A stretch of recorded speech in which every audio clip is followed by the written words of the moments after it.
Sam, I love you. I love you too, Josiah. I just thought that would be a good way to start. Oh, okay. Even if it's not true. I was I was really worried. I was like, I'm going to say it back and hope that I don't get burned. No. I was worried you were setting me up for some kind of jape.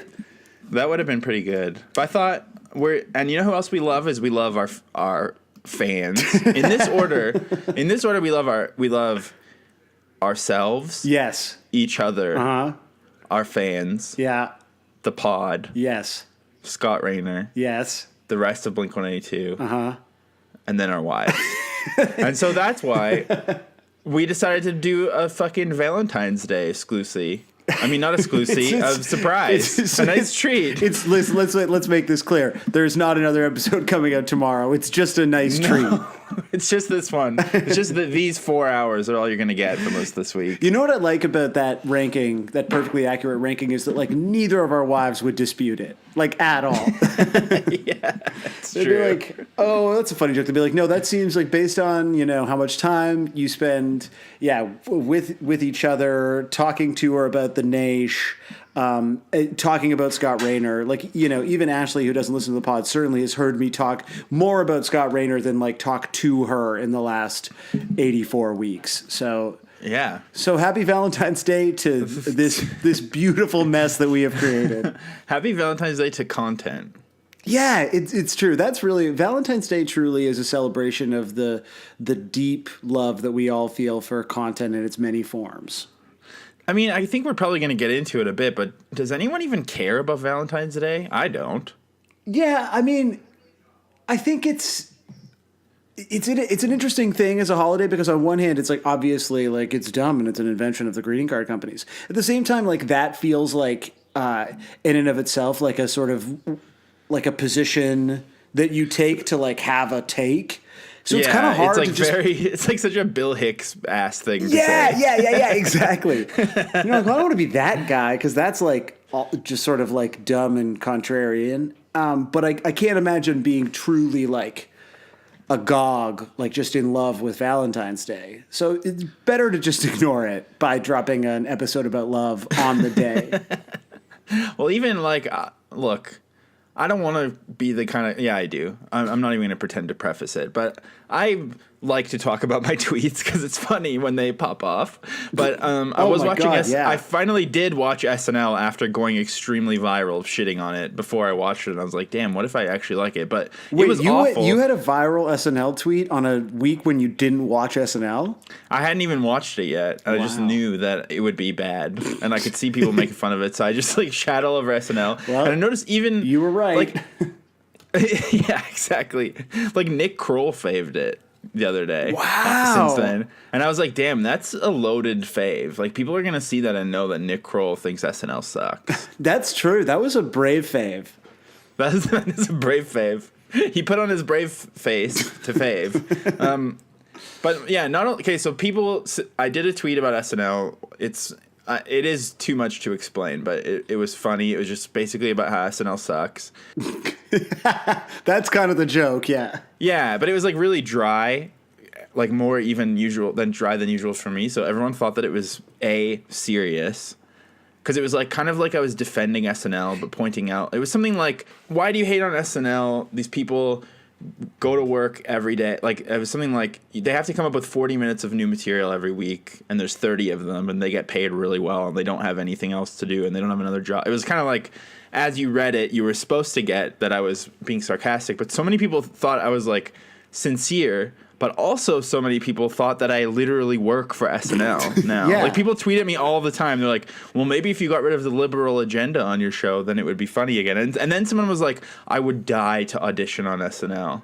And I was like, okay, well, what's your week look like? they replied, but they deleted it when they figured out. But they're like, well, I live in Detroit, so I don't know how I'd get to New York, and I'm working all week. Like, they were just, like, sincere. It was truly absurd. But anyways, I hadn't even seen SNL yet, and then I watched it. And there was this fucking horrible Valentine's Day, like, post-Lonely Island rap song. Oh, yeah. That was, like, it was something like my mom keeps sending me Valentine's Day cards and I'm trying to bone, but I keep thinking about my mom. And I was like, first, like, I remember there being lots of Valentine's Day cards in grade 4. Yeah, the premise when of the you entire... have the like little box on your desk and then you get like a Power Rangers card in it. Yeah, you get the I Choo Choo Choose You. The premise of the skit was that Valentine's Day is a sex holiday, and like that it's weird that your mom or your coworkers like give you candy, and you're like, oh, now I'm thinking about my mom when I'm fucking, which is like a real reinvention of a holiday that I don't think is rooted in like... Yeah, and then it was like, oh, my boss gave me a teddy bear and I was like, what kind of scenario is this? Like, honestly, I don't even really notice that it's Valentine's Day very often. And I am actually, beneath my ice cold exterior, a big sucker baby emotional schmaltzy man. So I do want to say this though. So that's all well and good that's your take, but like an hour ago when I said to you, wait, what song are we doing again? You were a little perturbed with me and said, dude, we're doing Love is Dangerous and it's coming out on Valentine's Day. Remember, like this has been your plan for weeks. Yeah, so it's true. You're not better, man. No. I mean, don't get me wrong. I love it for the purposes of content. But other than that, I don't know. So you and It's just Sarah like, aren't having like a very romantic evening, I guess. I mean, most likely I'm probably going to either be fighting with someone online or making a meme for the pod that will not do very well. It's true. Yeah, it's tough. But you never know, like, if your partner, the person you're engaged with, like, you have one kind of take on Valentine's Day and they might have, like, another take. And, this isn't a good lead up. Well, you already said the title of the song a couple of seconds ago, so. Did I? And roll it.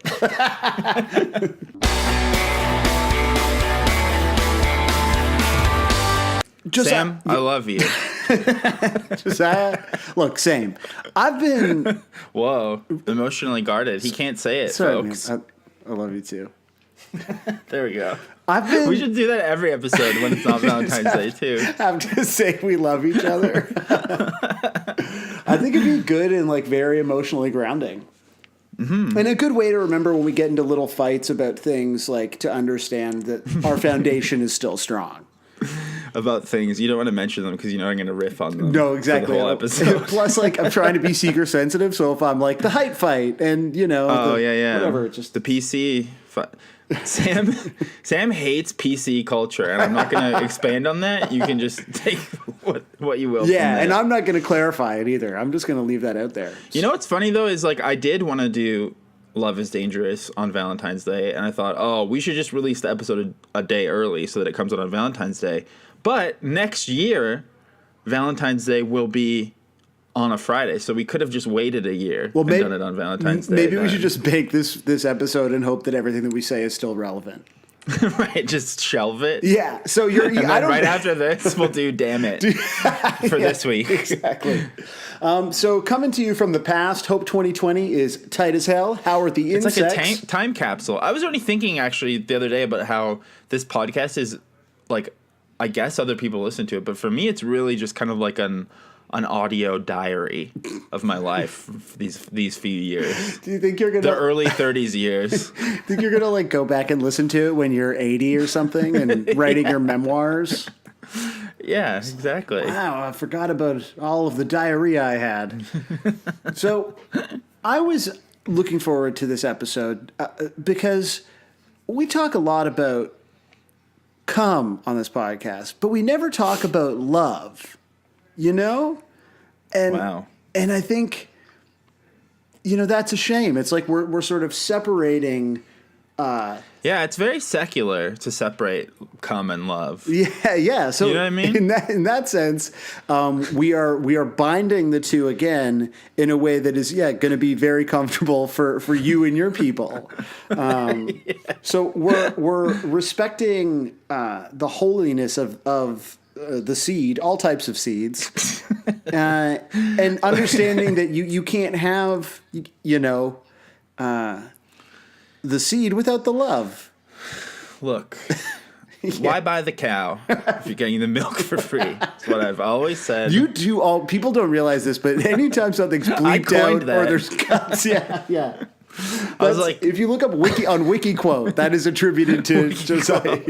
can you edit that and make it so it's attributed to me? I would love that. I'd love to see that surface online somewhere. Well, maybe a member of the nation who's like got more like Wikipedia juice. I mean, I know it's not like Wikipedia or not like Reddit, but like maybe you're in the community more and you can.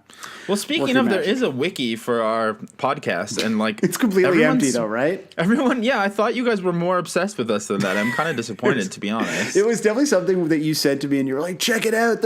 Someone's building a wiki." I was like, "Oh, that's sick!" And then like it was completely never populated. Yeah, you're like, all right, cool. There's a limit. I understand that. I want to see my social insurance number on there. Like when I have to put my social insurance number into something, I don't want to have to find it. I just want to go to the wiki. You want to check that out. I realized I had like made it in a small way on YouTube when I was added to famousbirthdays.com, which there's been a lot of think pieces written about it because Famous Birthdays is like in a lot of ways like Wikipedia for Gen Z. Like it's just where you go to find out like basic information about mostly kind of influencers. And one of the things that it does is aggregate people by, what type of entertainer they are, whether they're a YouTuber, an Instagrammer, Twitch streamer or whatever, by the literally their name, by like their first name, by the date. And so I was quite proud to be like the 31st most popular Sam born March 1st or whatever. But it also contained like some kind of like personal information that had never been part of any video that I'd ever made on This Exists. Like it had I think it had Ashley's like full name, just like other stuff where you're like, oh, someone did a deep dive on my socials. Like not that any of that stuff's super private, but you just like, you realize how much of your life you've sort of put out on the internet without thinking about it. Right. So I just did a quick Google because my favorite thing to search, you do come up, but unfortunately there's not quite enough info. But on celebsmoney.com, there is a Sam Sutherland net worth page. Yes! Unfortunately, as of 2019, Sam Sutherland's net worth is under review. I'm going to have to. You should just go ahead and say it on here, and then we'll know. I also really love that the generic image that's on here kind of does look like you. Yeah. Because I just look like a generic image of like a white person. Did you like pose for a silhouette for celebsmoney.com? This is actually where most of my net worth comes from, is I am a stock photo model. So you're a Pisces. Yeah, I am a Pisces. Also, my popularity is really spiked. I think today it looks like when you searched for me. I'm trying to see, because I'm a Leo. So are we compatible? Let's see here. I don't know much about this shit. No. It's devil's play. If anyone in the nation is like really into this stuff, I think it would be great to... are we compatible? Are we compatible? Or I can't figure it out. How do we match up with like other, like with members of the band? How do we match up with some of our guests? I do know that George Pettit, who previous guest of the pod, friend of the pod, member of a band Alexis on Fire, he found himself on one of these websites that was like, George Pettit of Alexis on Fire net worth is like, $10 million. And he was like, I would love to see this money. Like, where is this $10 million? Yeah, I've heard that from other people too, although I still think that it's true. I mean, probably if George Pettit like sold all of those fish that he's always catching on Instagram, he'd be worth that much. According to celebsmoney.com, though, I am a member of richest celebrities and YouTubers, which I guess are like lists that they maintain. So that's pretty cool. I wonder where I sit on the list of richest richest. Look, I don't want to stay on this topic forever, but I also found somebody named Clam Sutherland. Wow, that is a unique spelling. Clam Sutherland. And she's Australian. That's your Australian counterpart. Although she's only 21, she's making a mockery of you age-wise. This is brutal. So if someone from Australia could tell us if Cluam, C-L-U-A-M, is like a common Australian name, I would be forever in your debt. But do we want to check out our sexual and intimacy compatibility here? Yeah. I sent you a link, but I don't get it. So it's too much Pisces text. and Leo, it's a lot of text. Leo's openness and directness will make Pisces feel ashamed and rushed. So just to be clear, you are the Leo. Yeah.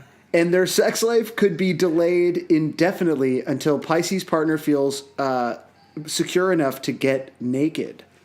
Oh, until you the know Pisces what? part. Emotionally, I could see that being true. Yeah. It's like, I'm more willing to let it all hang out. Because of differences in their approach to sex, Leo will in most cases seem like an insensitive brute. This is, dude. Oh, astrology is real as fuck. Damn. I gotta close it before I start questioning my faith too much. Yeah.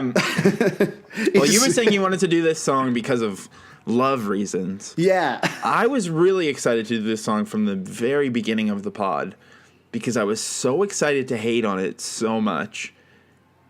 And unfortunately, I think my brain has broken because I love it now. It's so good. So I wondered.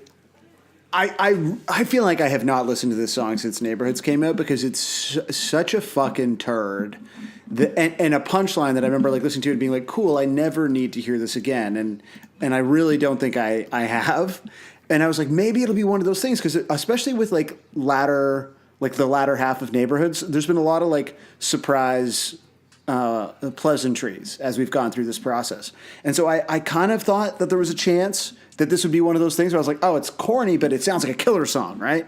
But it's not. Like, this is, without a doubt, the worst Blink-182 song of all time. And I'm including, like, I'll regret this when we get to, like, some very problematic songs that we eventually are going to have to, tackle. From just, like, a musical standpoint, this is the worst song in this band's history. It's big disagree here. This is some real. Our signs are clashing. It must be because Mercury is in retro grade or whatever. Yep. No, I don't. I know what you're saying, but I also think the very worst Blink-182 song ever comes right after this one on the deluxe edition. The song about Mark accidentally taking acid. Oh, that song is really bad, yeah. I don't even know if I can actually sit through that one. And then this one, I think my expectations were so low revisiting it. And then I was like, oh, the riff is actually pretty nice. And there's some nice guitar on here. And I think I'm just in love with Tom. Right. What sign is Tom? Oh, hold on. Let's look him up on famousbirthdays.com. Sign. Tom. This is the stuff that people pay for on Patreon, right? Just hearing two people typing. He's a Sagittarius. Okay, so Sagittarius and Leo. Interestingly enough, he's from Poway, California, in case you were wondering. Really? Of the band? And he's the co-founder of the band's Blink-182, box car racer. And well, a friendship between a Leo and a Sagittarius could lead to a stunning, fiery, dynamic relationship. Really? Both star signs enjoy life to the fullest and persuade the other to do the same. The friends would have lively, thrilling times together. I can't wait! You would have such lively, thrilling times. Yo, are you going to tell people about how, like, your world and Tom's world are circling closer and closer together? Are we going to save that? I don't know if are we allowed? Yeah, of course you're fucking allowed. So Josiah received an email at his place of employment that, I mean, this is like real breaking news type shit. They didn't put you under, you're not even under friend DA with this email, dude. Like, you can just read this email. Yeah, let me check. It wasn't even sent to me, though, is the only thing. Oh, so it's fine. Look, we'll bleep out this whole part and then talk a lot of bleep stuff. Remember when you said all the horrific shit last week and then bleeped it out? I do, and I'm going to take that to my grave, as are you. No one's going to ever know. It's another thing that I love about you, Sam. Just my caginess. And my, it doesn't say that it's confidential. Okay. So I guess it's fine. To whom it may concern, I hope you're doing well. I'm an associate producer at A&E Networks, and we're doing a show with Tom DeLonge. We're interested in licensing a headline from one of Exclaim's articles about Mr. DeLonge. Would it be possible for us to license a headline from Exclaim? And if so, would it be possible to get a rough estimate of the cost? I've heard that they don't actually pay. I don't know what we wrote, but I don't think they pay. No, you never pay for that shit. But anyways, it's for a documentary, and the headline is written by yours truly. Tom DeLonge wants you to stop calling him crazy for researching aliens. So, first of all, it's not like they say a series, right? Yeah, I guess. So I just assumed it'd be a doc. Well, so A&E does have like some like series that they do that are one-off docs. Do you think it's for the Leah Remini show? Maybe. She's going to expose it? That would be horrible. Because I really like her, and I don't want to have to switch sides. Me neither, yeah. But same. First of all, I just love the idea that some associate producer is sending out those emails, does not realize that they're going to end up in the hands of the internet's number 6 or 7 Blink-182 podcast. That like 100% A&E is doing a show with Tom. Mm-hmm. Like that's what that is. And the idea that in that show they're going to make visible potentially your name, man. Potentially your name. I think they do know, and they know that it's going to be a tip of the hat to the heads, like another massive pop culture release that's coming out soon that's going to have a little tip of the hat that I don't even know if we're allowed to talk about because someone might lose their job, but there is some top secret pop culture shit about to drop with a tip to the heads in it. That is huge, that tip that's coming. We can't talk about that tip, though, right? We're going to have to bleep out that tip. I don't know. We'll see. We'll have to wait and see. So I'm not going to say what it is now. But either way, Tom did tweet in 2018 and post on Facebook, major shout-out to our friends over at A&E and History Channel's Ancient Alien. Oh, it's a very thoughtful piece on To the Stars. But clearly he's, like, made this connection. Because A&E Networks runs history, I guess, right? And so they do all of the fucking... So is it going to be one of these crazy, like... about how the pyramids were, whatever. Yeah. The pyramids are the thing, the key to it all. I think that's going to be it. But like with Tom and with a headline with your name in it, potentially. Yeah. So I think it's because Tom is licensing my headline through A&E, which is why I love this song. Right. That sort of deepened your connection. And what was the thing that you guys were going to have, like, fun and frivolity together or whatever? Yeah, because of the stars. I feel like the stars. I feel like I'm jealous of Tom. Is that, like, okay? Okay, well, I've already closed the tab. What did I say he was? Sagittarius and Pisces. Yeah. See, I bet you are more like, okay... Sexually, you're both passionate and energetic, so that's good. Yeah. I forgot to type friendship. It's cool. Pisces are calmer and quieter and love to indulge in their own fantasies. The star signs are very different from each other. However, once they enter into a deep friendship, they complement each other wonderfully and form an amazing team. Now, what about Mark Hoppus's sign? Ooh. This is just truly our worst episode yet. It's incredible. Also, like, it's actually truly incredible how bad we are. Just Googling the sign, like is this our first episode? Like, is this? And also, I've taken so many notes, but it's like we're just hanging out because of our signs. It all makes sense. I think Mark is the same sign as you, which makes a lot of sense too. Oh, that's interesting. I tried to look up Mark Hoppus's sign, and I just got Mark Hoppus's signature base. So right. Hard, we'll never know. There's no way to ever know. So his sign is the same as yours. Okay, is what we do know. It's confirmed right now. It's a good one. So you like this song just because you're so Tom-brained right now, is what you're saying? I mean, I genuinely am stupider than ever before. I truly like Imagine Dragons. We had some friends over for Sarah's birthday last weekend, and of course we turned to YouTube. And I put on Greta Van Fleet, and in the music video, they plug the guitar into a mountain instead of into an amp. And I was like, okay, I love Greta Van Fleet, confirmed now, 100%. So I'm completely lost, and I haven't, there is, hot gravy in my head where my brain used to be. So that's why I'm completely confused. But there's a pretty cool guitar riff at the start of the song that kind of reminds me of Control era Pedro the Lion.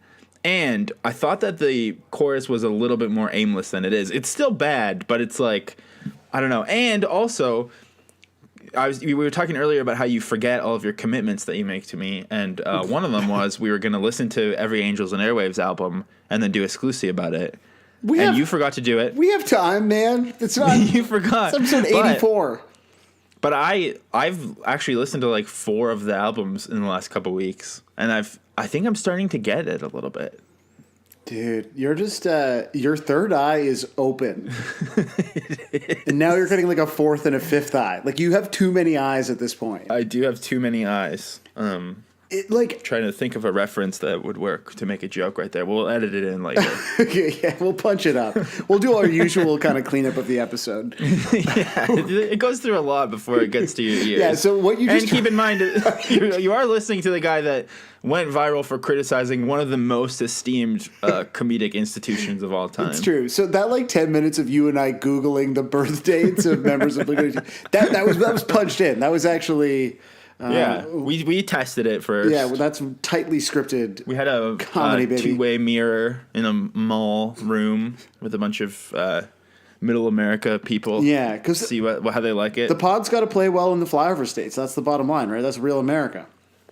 Exactly. So this is like, there's another element also is that a couple weeks ago, because we have cable, we just turned on TV in the middle of the day. We were just like, we got nothing going on. Let's just chill on the couch for a bit on the weekend.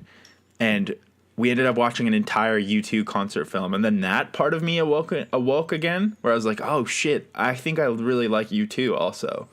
So I think all that stuff happened at once, where it's like I get that this song sucks, but also it's good. Stuff like that makes me so impressed that you go through life sober. Like, just watching Greta Van Fleet music videos and watching entire U2 concert films and thinking, like, you're not high when this happens. Like, I watched SNL this weekend. I was home on Saturday, and anytime I'm home, I'm, like, genuinely stoked, even though I know I'm going to be mad. And also, and I'm curious what it's like in your household. Like, Ashley didn't grow up, like, giving a shit about SNL, so we only watch it because, like, to me, it's, like, still this thing where I remember being a kid and staying, it's just got that thing, right? That if you care about the show, that's probably why. Like, you just sort of have this bizarre, inexplicable for me, it's like attachment watching sports. It's like watching sports. Yeah, you're a fan of the team, and it doesn't matter that they suck now. You're just like, well, it's how it goes.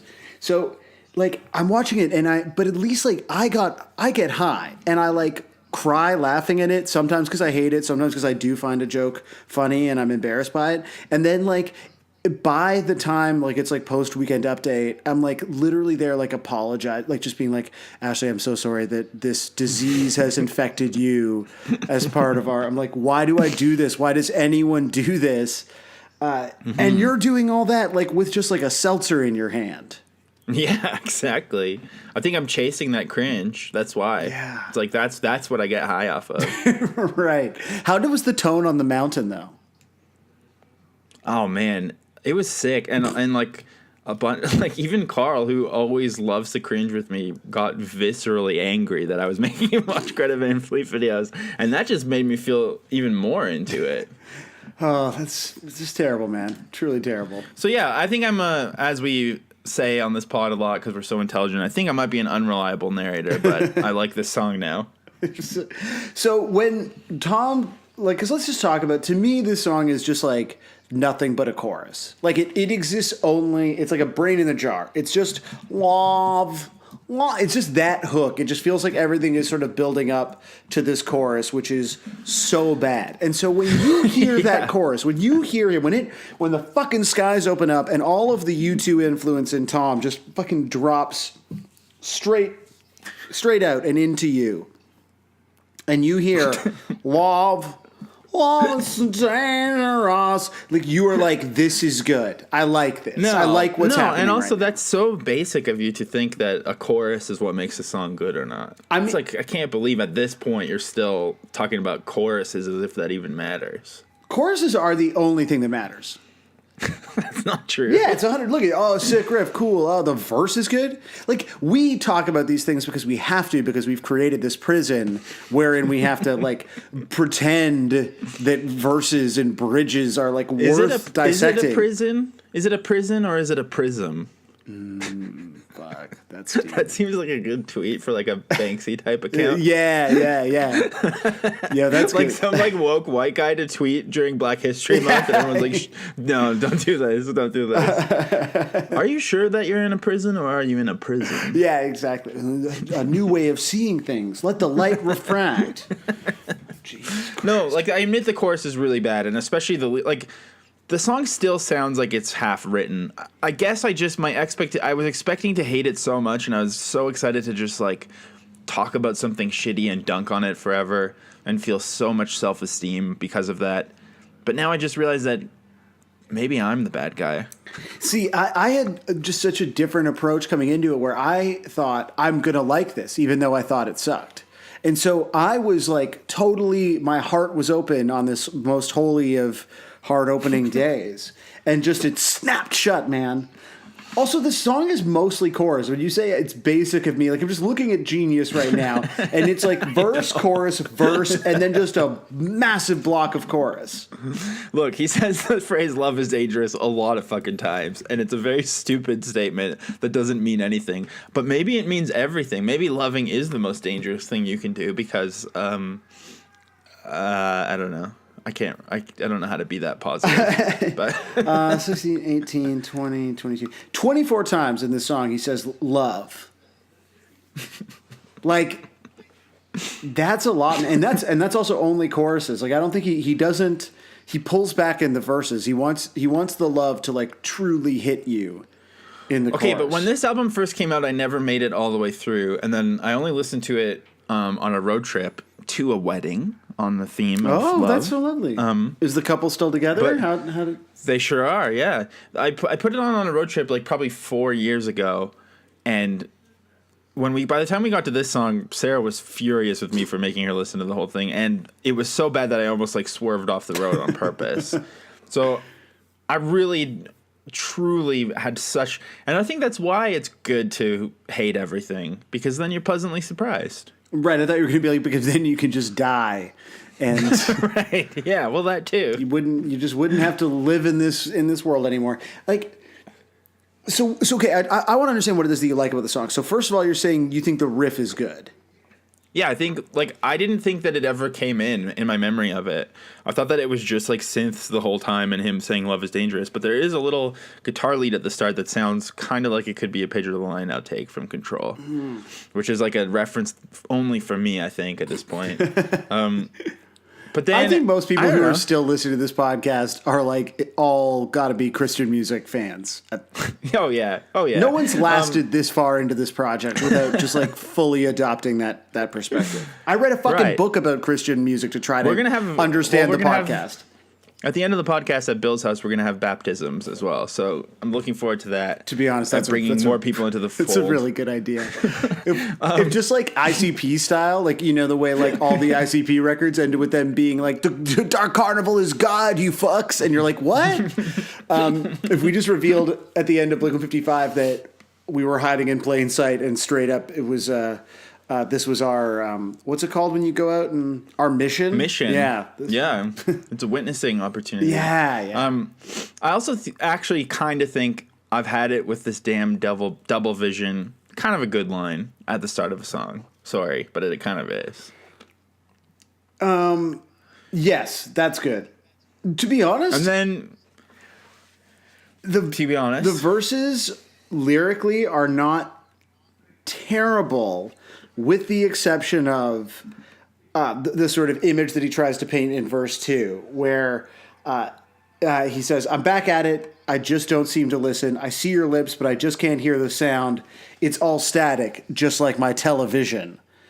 I'm like, yeah, that's pretty... What? That's a bit of a stretch. Yeah. Because really, I mean, at this point in time, who doesn't have a digital cable box? You're not going to be getting much static on there. No, there's also like... Unless you accidentally press the 0 button or whatever. It's happened where you're like, you hit the antenna button and you're just like, oh, that didn't mean to use that input. Yeah, but otherwise it's like we all got our inputs in order at this point. Yeah. So I don't know. I also like my heart sinking and stuck in a deadly rhythm. Like there's a bit of like Mark sort of totally stabs of poetry Marky here. Yeah.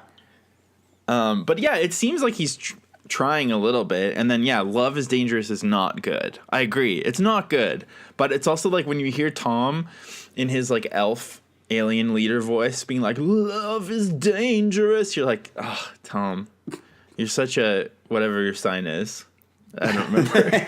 But this is the most, like, I think when people do those videos that are like, what if Tom saying, you know, cynical, and they just go like, and it's not funny. It's because that's actually how he sounds. Like this song, there's a lot of like, I think on Neighborhoods, like weird Tom stuff, and also them kind of probably skirting around how he, whatever state he was in at this point, and just like this song, which like I want to look into that at some point, because we just always assume that Tom had this like dark addiction years that there's really not that much evidence of at all, other than like brief mentions of it occasionally. But Maybe we're giving him too much credit. Yeah, and we just keep repeating it like it's a fact, eh? We're like, and of course when Tom was addicted to painkillers. You know, Tom had this like Requiem for a Dream style lapse. Yeah. I mean, everyone remembers, the downfall of Blink when Mark and Tom performed Ass to Ass. Exactly. And that's what made him think of Love is Dangerous. Yo, that's interesting. But first of all, I didn't realize until today that Mark actually sings on this song too. I didn't even notice, and I think it's because it's mixed so badly. He's so quiet. It's terrible. But any song where Mark and Tom are trading off will always be good. But it's barely a trade-off, I feel like. Well, he's saying all kinds of shit in the second chorus. Yeah, like love's cruel, so we all pretend to fuck. Yeah, and so I was reading about this song on Reddit before I even listened to it and realized that it's actually good. So I was mad that people were defending it, but they're right. Turns out everything on Reddit is right.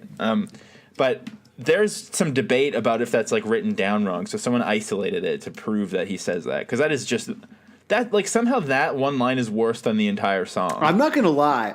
To me, it is so bad, and yet I love it.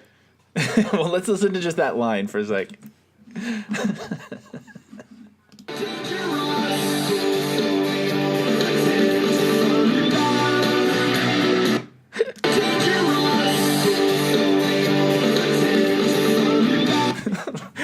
I mean, love is cruel, so we all pretend to fuck. That sort of negates what you said earlier on about how this wasn't going to be about fucking. It was going to be about coming. Right, yeah. But then again, what does that mean? Love's cruel, so we all pretend to fuck. What does that? What could that possibly mean? So I interpret that line as kind of being about this image that we all need to project. It's interesting because this record came out sort of at the beginning of like social media, like just being this like omnipresent thing in all of our lives. This is 2011. You've talked about this before. This is the first record that they put out where people were doing like react videos, Yeah. So it's kind of like a new era that we're all grappling with. This is before I think like FOMO had really kind of entered the popular lexicon. But in general, this, I feel like that sentiment is like that kind of, like Ingrid Goes West type skewering of the face that we all put on social media. But the reality of it is that like everyone's relationships are like messy, and like no one is living the perfect. No one's having all of the wild constant so you're saying sex that like you think you should be having. He's describing a relationship that's actually asexual, but they project this image that they're constantly plowing. Not necessarily asexual, but so it's like your relationship has the same problems as everyone else's relationship, because love is cruel. But you have to pretend that you're just like, oh, we went on this elaborate vacation, and oh, we did this, and yeah, but so fuck is like metaphorical for you. I think in this case they probably also mean like literally just like everyone just pretends that they're fucking all the time. But we know from studies that like no one's fucking anymore. Okay. I mean, this is a sexless relationship that we're in right now. Well, yeah, but only because I am only in Toronto once a year. Right, exactly. It's more of a function of geography. You don't make effort to come to me ever, so. No. I mean, what am I to do? I saw this Lead Island lineup and it looked pretty good, but then I forgot that you have like... no comment about that. But pretending to fuck, I was thinking of could be like a Ace Ventura style humping the air sort of movement. That's what I think of when I think of pretending to fuck. Is just the exaggerated humping the air movement. Oh, okay, yeah. Or it's just maybe this is similar to like kind of like older Blink where they kind of pretended to. They were still sort of trying to put themselves in this like teenage mindset. And so the reality is like when you're in high school, everyone is like literally pretending to fuck. Oh, yeah, okay. Like some people are fucking, but mostly no one's fucking. So so it's like, again, I can't believe you like this line. That's amazing to me. I just think it's like, it's a drop of water just in a desert for me, Where I think That's wild. That is truly wild. Look, I just also, really liked Ingrid Goes West is what I'm saying. Right. So that's why you just wanted to talk about that in general. No, you know, like a Succession, right? A show that I think we've talked about this on the pod, but that we both have talked about off pod and really enjoyed. And Kieran Culkin's character in that is highly sexual, always talking about being just like up to his eyeballs in pussy. And then, spoiler alert, earmuffs if you haven't listen to the show, but then like in all of his actual relationships, he's depicted as like not actually like that. All of his partners. That are was like, one of those. We don't that was have one of those, sex. That was one of those spoilers that like you said spoiler alert at right before you said what was obviously the only thing you could possibly say. Right. You know what I mean? Yeah. Which is like what I've seen like a lot of blogs do that recently too. A couple of years ago, like The Simpsons killed off a character and they're like, "You won't believe who they killed off." You're not going to believe it. And then on the post, they had an image of Krusty's dad. It was like, I wonder why they put a picture of Krusty's dad on this post. Maybe he's not the one who died. That's interesting. Yeah, just a random Simpsons character they wanted to use. Look, maybe I was going to be like, he's a Ken doll. Like, I don't know. I could have gone other places. Okay, so he fucks even more than it sounds like he does. It's crazy, and it's true. So yeah, I think it's like an interesting examination of the way that our notions. This is what I was saying at the top. Our notions of love and sex are intertwined. The way that love, sex, and the way we want other people to see us as being loved, as being sexual, is tied up in complex feelings of self-worth. I think that by accident, you're defending and possibly redeeming the song, and here's why. No. Because this song has every element that we love about Blink-182. It has a pretty interesting, if stock, guitar intro. It has incredibly cheesy drums that don't work, but you still can't help but enjoy them. It has Tom at his most Tom, and then despite it all, Mark Hoppus is still able to squeak in with the worst possible line of the song, but it's also one that you can unpack and talk about forever. So therefore, this is, regardless of whether it's good or not, a quintessential Blink-182 song. I mean, it's certainly quintessential to this era. Like, it is all of the messiness that I associate with this album that, on some level, I feel like I've walked back, Right, yeah. But by sort of just like realizing like, oh shit, like MH4 whatever is like that's a good song. Cares? Yeah. This song is definitely bad and definitely has it just feels like a mess too. Like, doesn't the Mark part feel like completely tacked on? Yeah, like literally, and like mixed horribly. Like it seems like they pasted in the file, but then forgot to add all of their effects to it, so it's just like a raw wave file that's not cutting through anything. I don't know. It's a mess. The disagreements about the lyrics are hilarious. On Genius, one guy says the pre-last chorus phrase is actually, "We're all fools, so we all pretend to fing." I don't think that's it, man. Yeah, there was some debate about whether or not he says love's cruel, so we all pretend to fuck. But as you've proven, that is an incredible line that was clearly intentional. Holds deep meaning. But there is also a quote from Mark about the song. It's from, I guess I could have queued up video, but too late. Oh, the video's unavailable. I don't know where this is from. But he said, initially, Love is Dangerous was a song... Initially, Love is Dangerous was a song was very electronic, minimalistic, kind of ballady. And we built on it, and eventually took on this big rock sound. Very sweeping guitars, a huge bridge, all kinds of cool stuff. So I'm really glad of the way that song came together. So I think this might have been transcribed by Siri or something. But yeah, to be glad of the way. Either way, I don't know. I think also they throw Tom under the bus for being like, oh, he wants us to sound like U2. Like, come on. Everyone wants to sound like U2. Let's be honest. Well, yeah, apparently you do. I can't wait for the next prenup record that's just all, Oh, I would love to. I would love to record with Steve Lillywhite. That'd be so sick. Steve Lillywhite, did you know that he... I promise you I don't know whatever you're about to say. Yeah, I think... I gotta find this. This is I know really zero Steve thing. Lillywhite facts. I was like, Brian Eno, I mean... Right. Well, Steve Lillywhite's like the real corny... the real true corny KFC hours. But he also does like the Killers because they're chasing that U2 dragon as well. Sorry, what is KFC hours? I think was reading what I was saying what I was reading out loud instead of saying whatever I was trying to say. Okay. You 2 hours. But his job now is that he makes mixed CDs that they sell at KFC in Indonesia. Yes. It's like he's like a Spotify influencer, but he literally makes CDs that come with your Indonesian KFC meal. Oh my God. That is amazing. Because I was really just going to pretend a couple years ago. I was going to pretend that I knew what KFC hours meant. I was like, yeah. Yeah, no, sorry.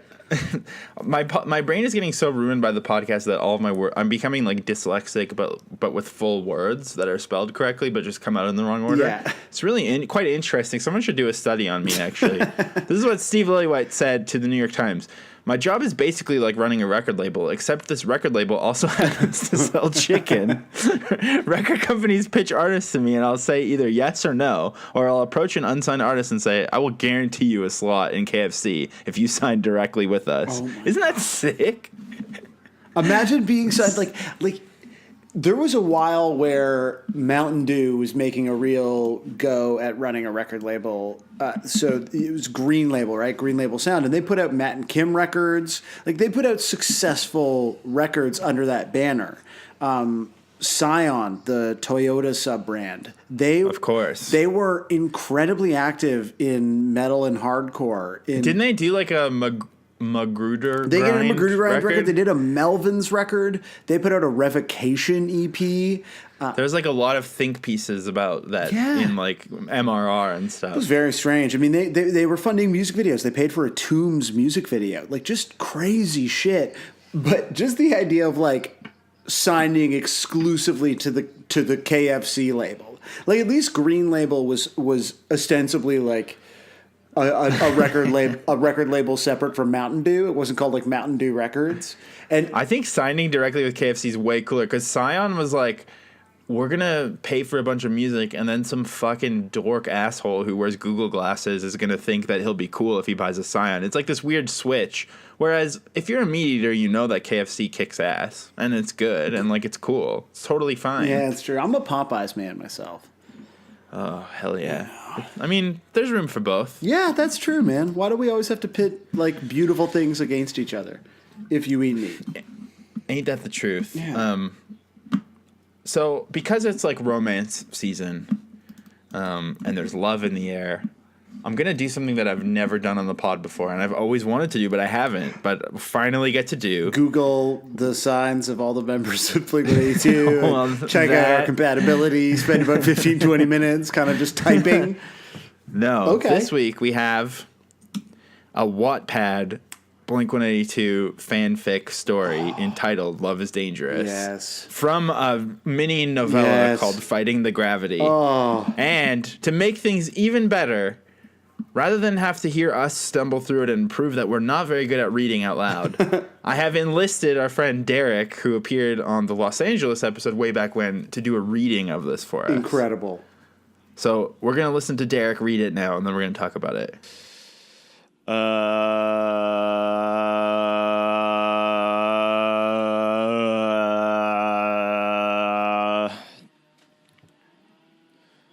Fighting the Gravity, Blink-182.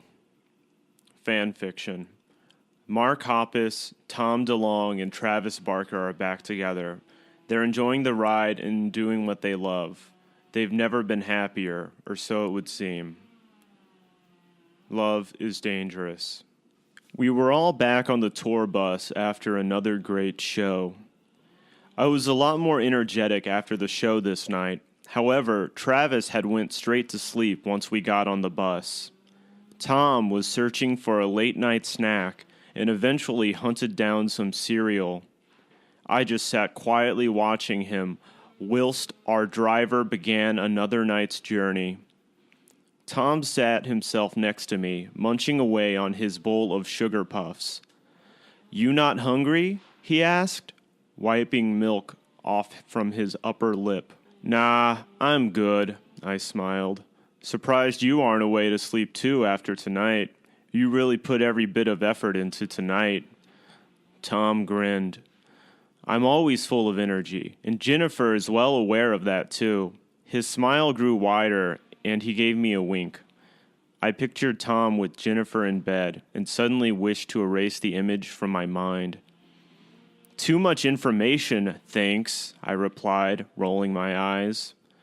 Oh, come on. You clearly get to have some fun with Sky. Don't act like that, he added, poking fun at me. I sat for a moment and thought about Sky. I hadn't called her since I left to go on tour with the band. In fact, I hadn't gave her much thought since I'd left. This girl did mean a lot to me, and I did love her. I just wasn't sure I was in love with her. They always say that when you're in love, you just know it, right? So how come I never got that feeling? Maybe I think too much, but over the years of wondering about things, this was something that always seemed to puzzle me. Yeah, you're right. I painted a smile on my face, hoping the subject was about to change. You know, I really miss Jen. Things feel different without her, Tom sighed, placing his empty bowl to the side. It just sucks being apart. Back to the other subject I hated, Tom's relationship.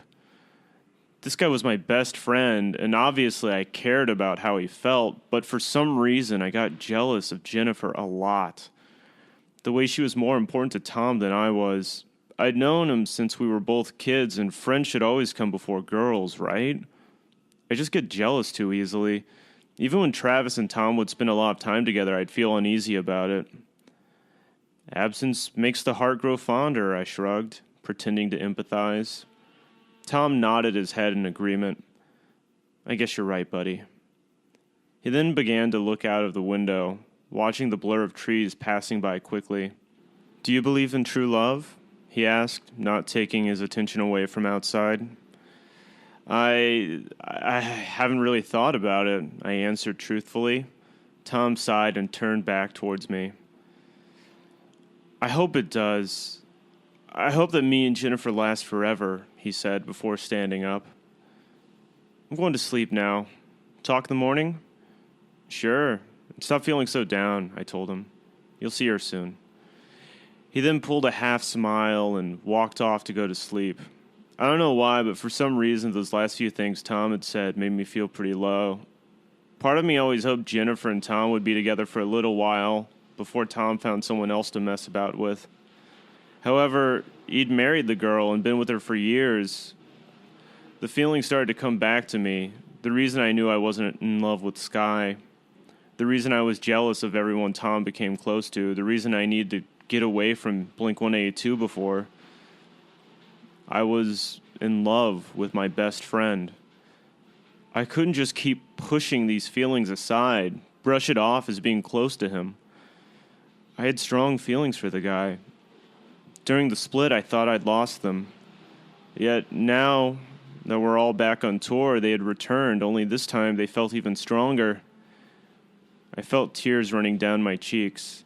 I tried to stay silent, but all these thoughts kept rushing through my head, and I could feel myself just breaking down. Mark? A voice called out. Mark, what's wrong? Tom had heard me before he got the chance to snooze. I shook my head at him, unable to say something as I tried to catch my breath. Something's clearly up. You're crying, he asked again. Worry clear in his voice. I looked up at him, wiping the tears from my eyes. He looked so puzzled. You just got me thinking with what you said, I snorted, trying to compose myself. Tom let out a sigh and shook his head. The true love thing? Yeah, I admitted without giving anything away. Don't listen to my ramblings. You don't normally. He tried to act playful to cheer me up. Don't worry about Sky either. Tour makes us guys into big emotional messes, hey? I laughed and sighed. If only he knew. You got that right. I think you should get some rest. Put your mind at ease, he advised, pulling me up and giving me a tight hug. I'm always here for you, okay? I pulled him in tighter, comforted by his touch. Okay, I said as he dropped his arms. Night, Tom. Night, buddy. We both headed to our beds that night we made ourselves in the bus. I lay down, shutting my eyes, and tried not to think too hard. How could I not, though, when all this was going on inside my head? I felt ashamed of myself for these hidden feelings. I had a wife who I had been lying about my feelings to for years. Pointless feelings, too. Tom had Jennifer, as he had clearly reminded me tonight. He wouldn't ever care for me the way he cares about her. I just felt horrible. The exact same way I felt when I last quit the band. I wouldn't quit again, though. We'd just started, and being with Tom did make me feel happier than ever. I had just done too much thinking. I just needed to deal with these feelings rather than ignoring them and letting them ruin things for me. How on earth was I supposed to deal with them, though? To be continued. He was crying on the bus. So good.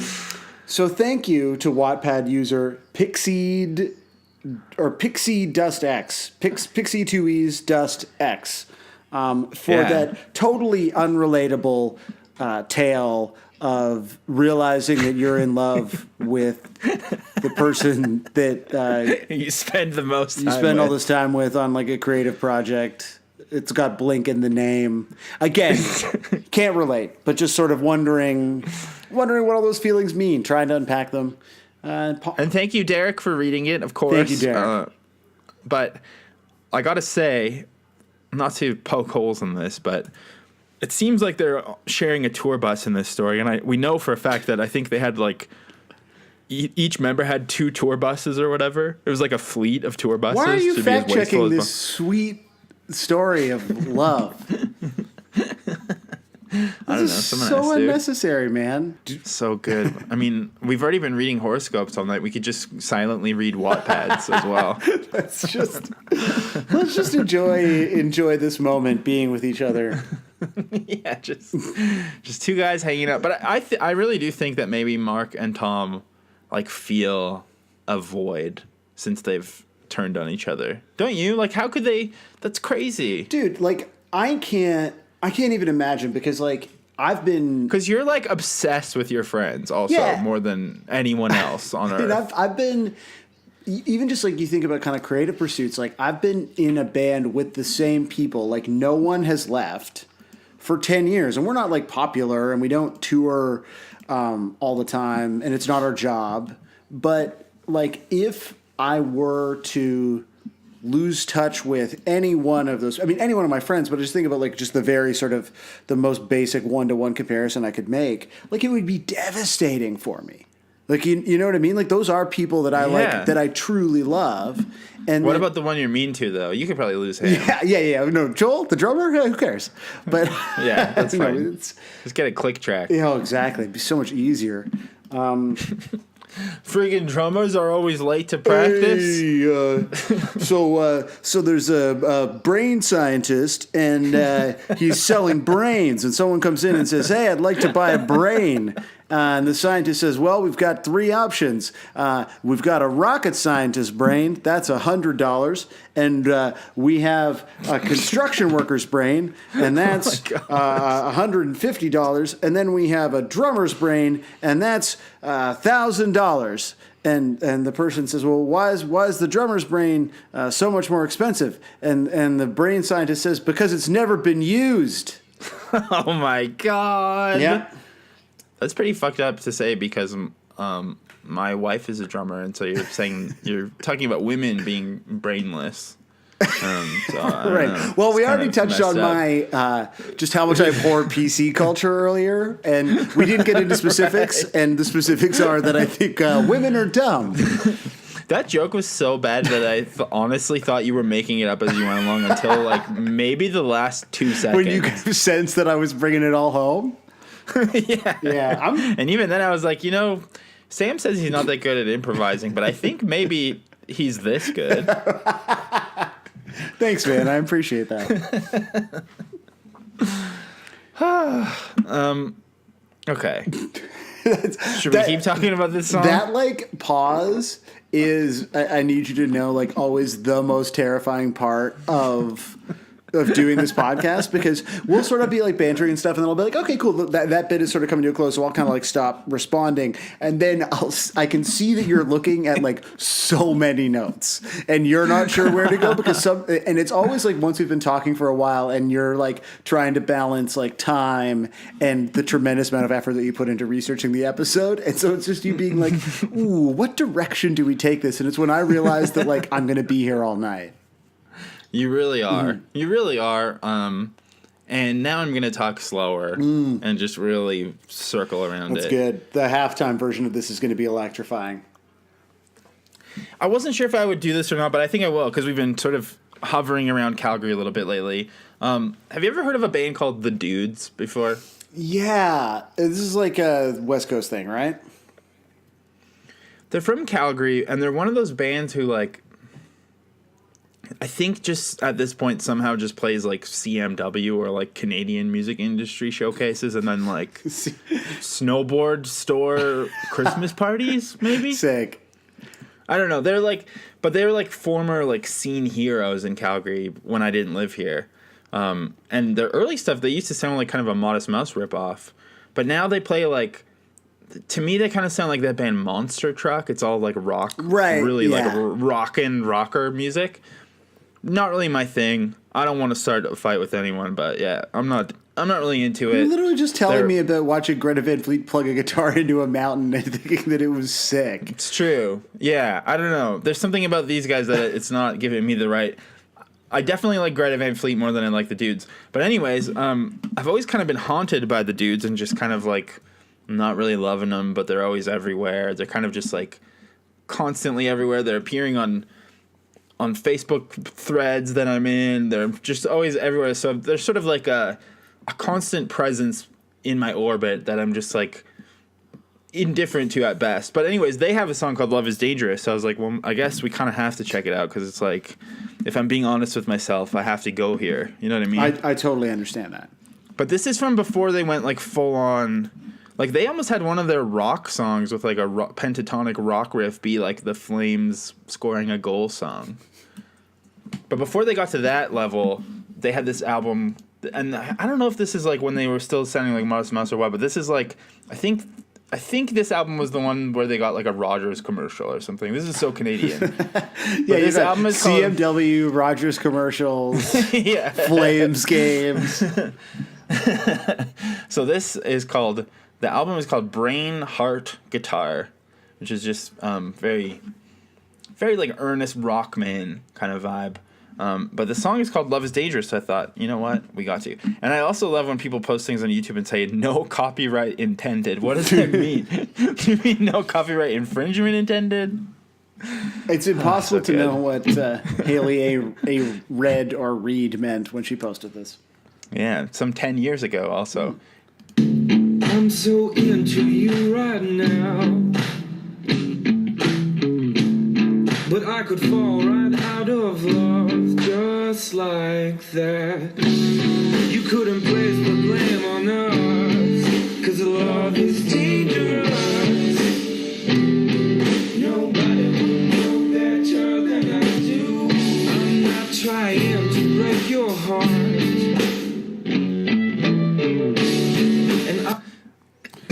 Maybe they've written a better Love is Dangerous, actually. It is bad, but better. I was a little distracted by the fact that the comments seem to mostly be like just a years-long argument, like starting from when the video was posted up until 4 years ago, just really, really debating whether or not Calgary is good or bad. Hard to say who's winning in these comments, but I'm gonna go ahead and settle it and say it's bad. Okay, well that's good. So that's about it. You can just keep it at that. On. It's bad. But yeah, and also it's funny because this song must predate the Blink-182 "Love Is Dangerous." You think this was the inspo?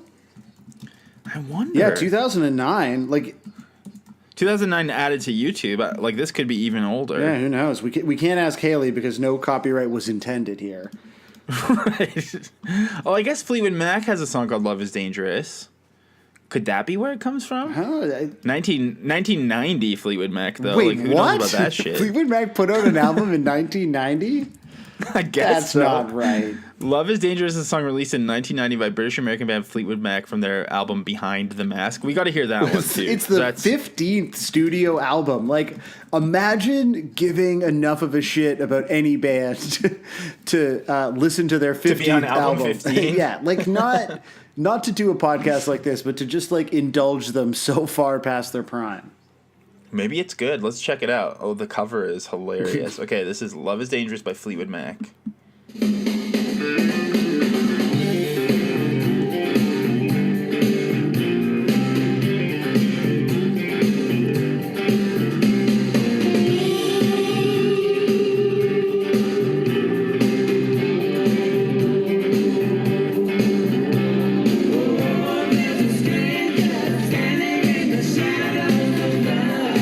It's very 1990 sounding. I don't know that much about Fleetwood Mac, to be honest, but someone named Rick Vito from the band also recorded a solo version of the song for his album Crazy Cool, which came out in 2001. Oh, that's still part of the same troubled era.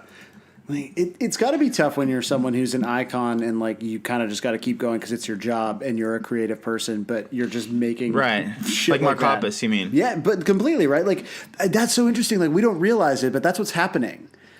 Like I was thinking about this recently with the band, right? Like everyone knows Big Pink and Moondog Matinee or whatever, but then you forget that like after like The Last Waltz, there's multiple terrible records that like have awful like shitty like covers and they just look like bargain basement kind of trash, and that's what this is. Like this is whoever thinks about the 15th Fleetwood Mac record. And this is like a legendary and important band of whom I own 2 records of. Like, do you know what I mean? Well, also looking at the genius for this song, the chorus is pretty similar. I mean, I could never sit through that song all the way to the chorus, but love, love, love. They sang, oh my God. love, love, love, love is dangerous. Love is dangerous. Thank you. I can imagine how that sounded with the shitty production and the... Yeah. Fuck, man. Again, though, there still is no real precedent for where Tom got this phrase from. Do you know what I mean? I feel like the precedent is the dudes. I'm going to go ahead and say, because Angel in Airwaves is the sound of a man who's just discovering like U2's existence. And so I find it hard to believe that, like many of us, he's probably like has a passing familiarity with Fleetwood Mac's hits. Maybe he owns a copy of Rumors or Tusk, and that's probably the end of it. There's no way that he is familiar with the second single from their 1990 album Behind the Mask. So you think that he was really into the dudes, like local, like people who are into Calgary Battle of the Bands rock? Yeah, exactly. And I think he's a man of the people, man. That's it. There's a chance he's into this 1933 Robert Thorpe film called Love is Dangerous, about a wife is caught between her drunken husband and her love-starved daughter. Could be related to Tom's dark time with addiction that we've... Oh, it's an interesting metaphor. Possibly invented. Or perhaps I just Googled Love is Dangerous. This is just a Googling podcast. It really is. Maybe he was inspired by Dalton Domino, who uploaded this video. I don't know what kind of weird display this is. I don't know how to read the original post. Yeah. But the Facebook video is so fucking terrible, man.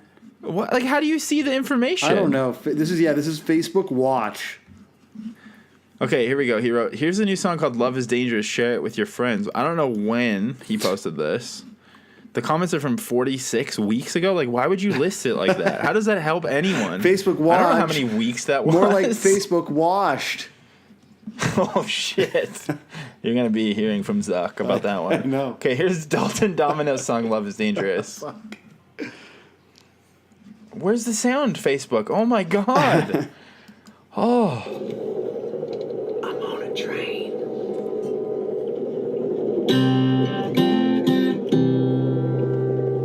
This song is called Love is Dangerous.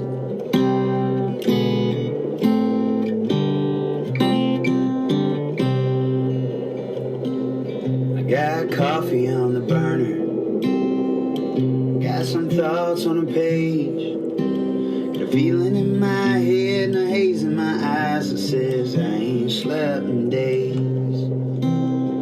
But it ain't sleep I miss it. No, it's a new routine. I'm sticking to the roads I gotta take to get to where I wanna be. You took me to the edge. People who write songs called Love is Dangerous love to not get to the chorus fast enough. But the dudes did, and so I guess I gotta hand it to the dudes. Turns out Dalton Domino is like a real guy. Yeah, he's like a country guy. Dalton Domino, one of 10 new country artists that you need to know, according to Rolling Stone, and also recently sober. So congrats, Oh, hell Dalton yeah. Domino, on your sobriety. Shout out to Dalton Domino, who seems to be posting also some Blue Lives Matter type shit on his page. So you canceled, sis. Moving along, I've written down a lot of bullshit here. This is called Love is Dangerous to Life, and it seems to be some sort of Bollywood PSA. Sick. Like, it opens just with, like, there's, like, just, he grabs her hand. This is uploaded by Corner Spicy is the name. He grabs her hand, and he leans in to kiss, and then she's like, oh, no thanks. And then there's a PSA at the end that says, smoking is injurious to love. Love is injurious to life. And then it ends abruptly. Wow. So you had me there of being not against smoking. That makes sense for a PSA. But then to say love is injurious to life? I don't know. I do not understand that. I mean, if we understood what she was saying, maybe?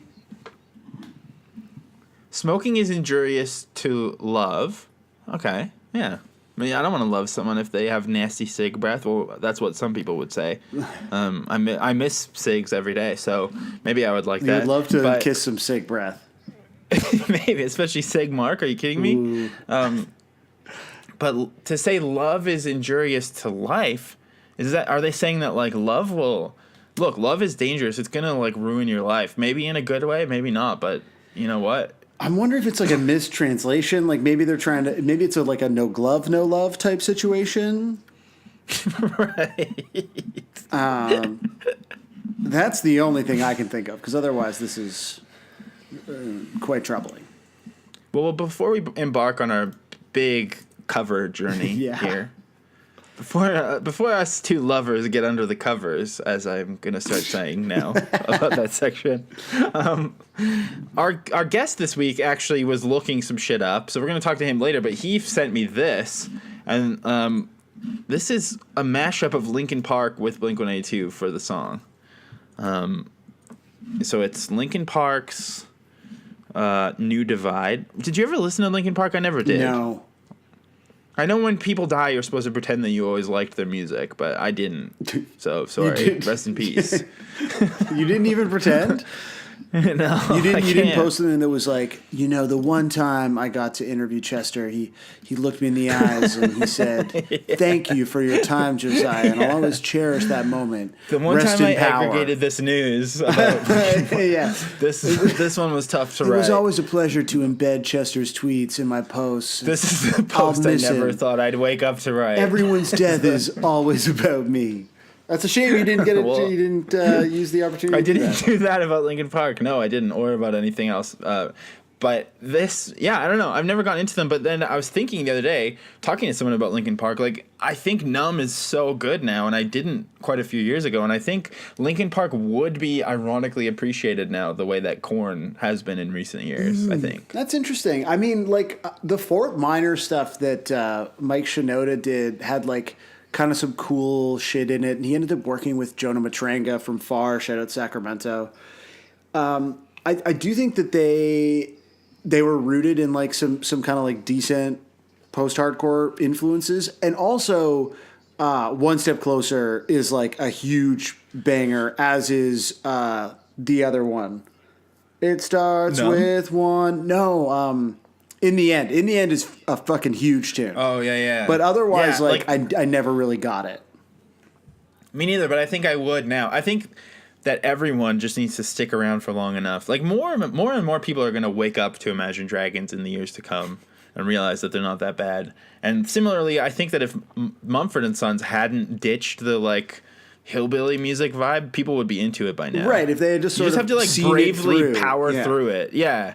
But instead they're like, oh, we're just going to make bad rock now. But anyways, so I don't know, I definitely don't know this Linkin Park song, but here's Linkin Park's New Divide mashed up with Love is Dangerous.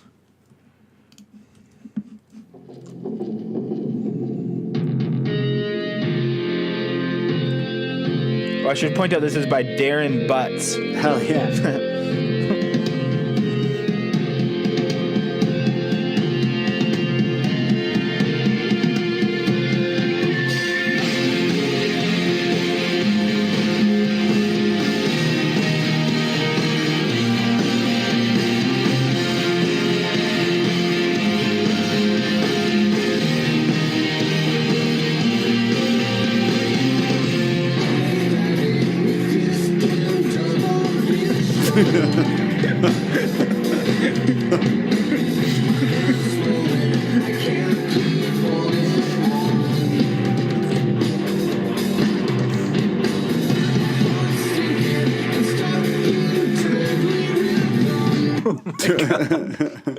It's so upsetting. That sounds exactly like how I remember Fighting the Gravity sounds as a song. Yeah.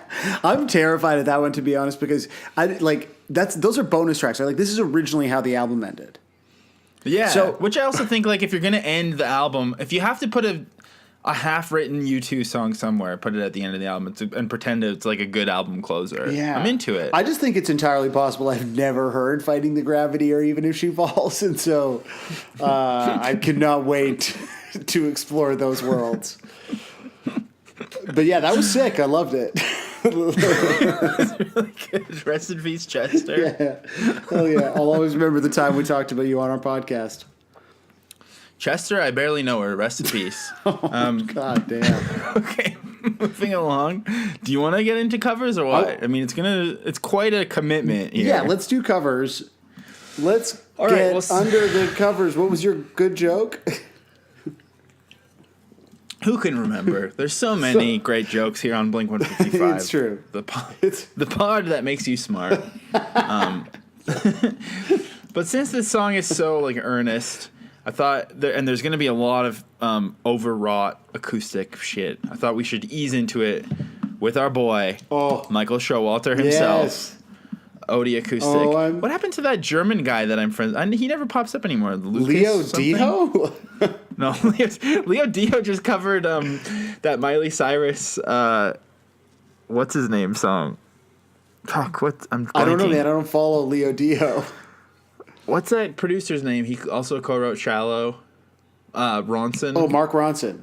Mark Ronson. Yeah, Leo Dio covered their song recently. Oh, okay, cool. Like he just dropped a new vid this week. Branching out. Right on, right on. He's still thriving. Anyways, so Odie Acoustic, obviously the most earnest of the earnest men. Here's what he sounds like.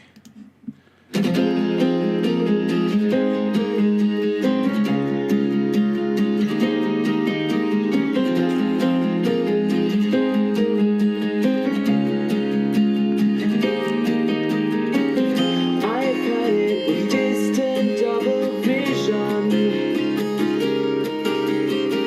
My hands swollen, I can't keep holding on.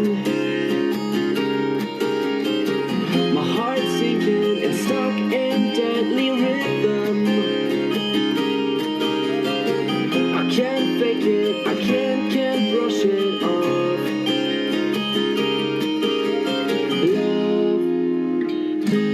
Love is dangerous.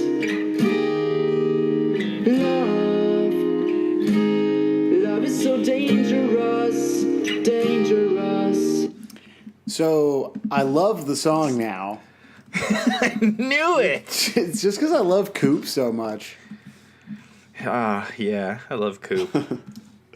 He's he's the internet's sweetest boy. Like, there's no malice in his heart. Exactly. And that's the lens with which we need to view this song. We gotta get Odie Acoustic on the pod. Like, how have we had Leo Dio on the pod? It seems so obvious. Like, and he's very popular. Like, he's much more popular than us. It would be a coup. I emailed someone to ask them to come on the pod recently that is so stupid that I didn't even tell you about it yet. And did they respond? Because it's so dumb. Not yet, but I'm going to remind me to tell you after because it's very funny. Okay, cool. Okay, moving along. Iro Nerith, a verified user on YouTube. Wow. EIRO Nerith. Greetings, fellow verified user. Yeah, exactly. This is the genre of fingerstyle, which I really like because it's and I guess also we should mention that Coop and Odie both look like Tim Kinsella, of course. Yeah. But fingerstyle reminds me of some Kinsella Brothers shit too. I recently, a few months ago, I posted like a picture of the comedy group Stella and added the Joan of Arc logo on it and posted it on That's Instagram. very funny. But everyone, I put the Jade Tree logo and everything, and everyone thought that it was sincere. They're like, oh, "I love that band." Like people didn't even get. Really? Yeah, it was like my joke totally didn't work because they look exactly like Joan of Arc. Oh, that's great. Here's a fingerstyle cover of "Love Is Dangerous."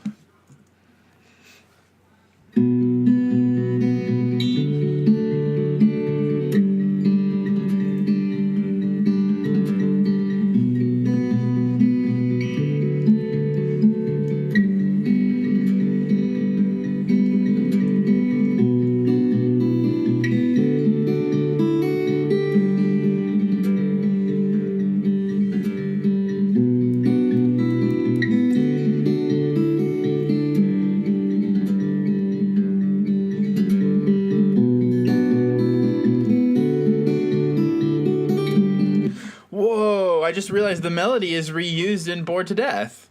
Holy shit. But this is a... Right? Yeah. There's an echo. Of the feeling.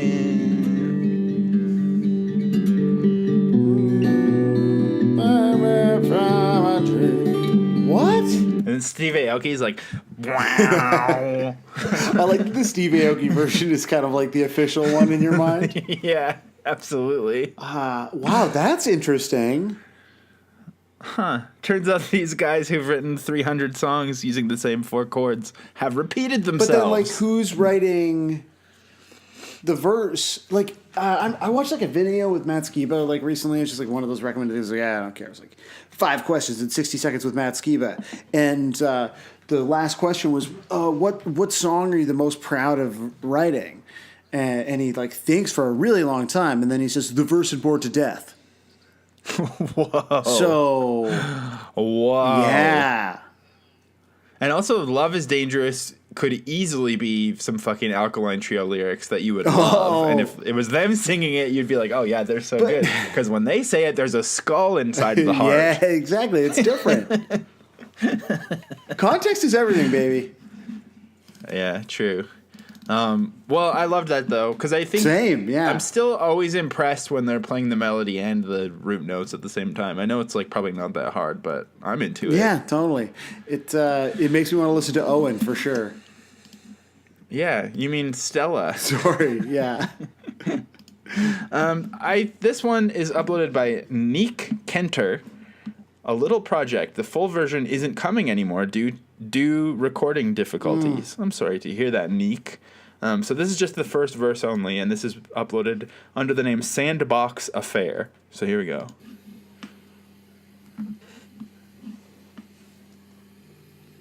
A lot of hits.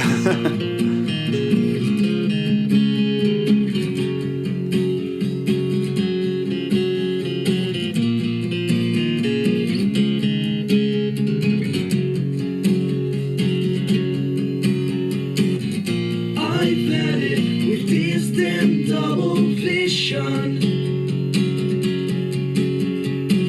My hand's swollen, I can't keep holding on. My heart's sinking and stuck in deadly rhythm. I can't fake it, I cannot brush it off.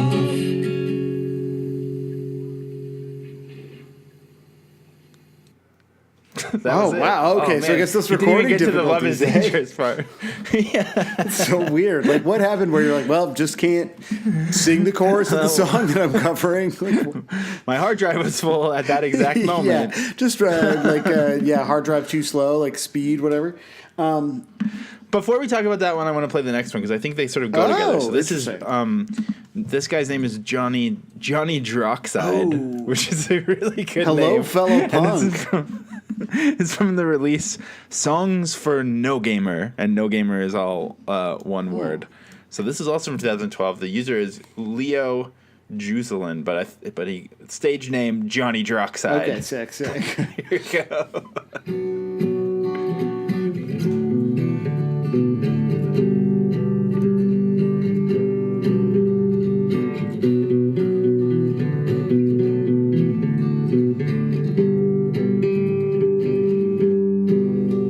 I've had this thing, double vision. My hands swollen, I can't keep holding on. My heart thinking is stuck in daily runs. I can't fake it, I can't brush it off.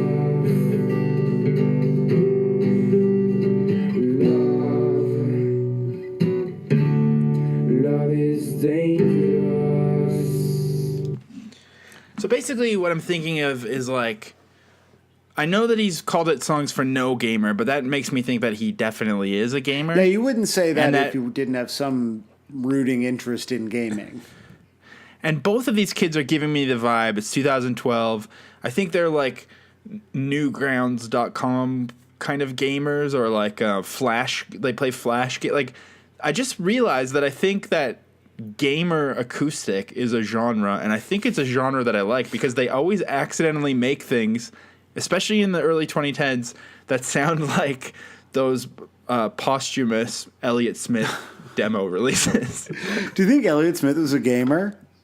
I think he would have been if he was around in the 2010s. Just calling people like homophobic slurs, playing Quake.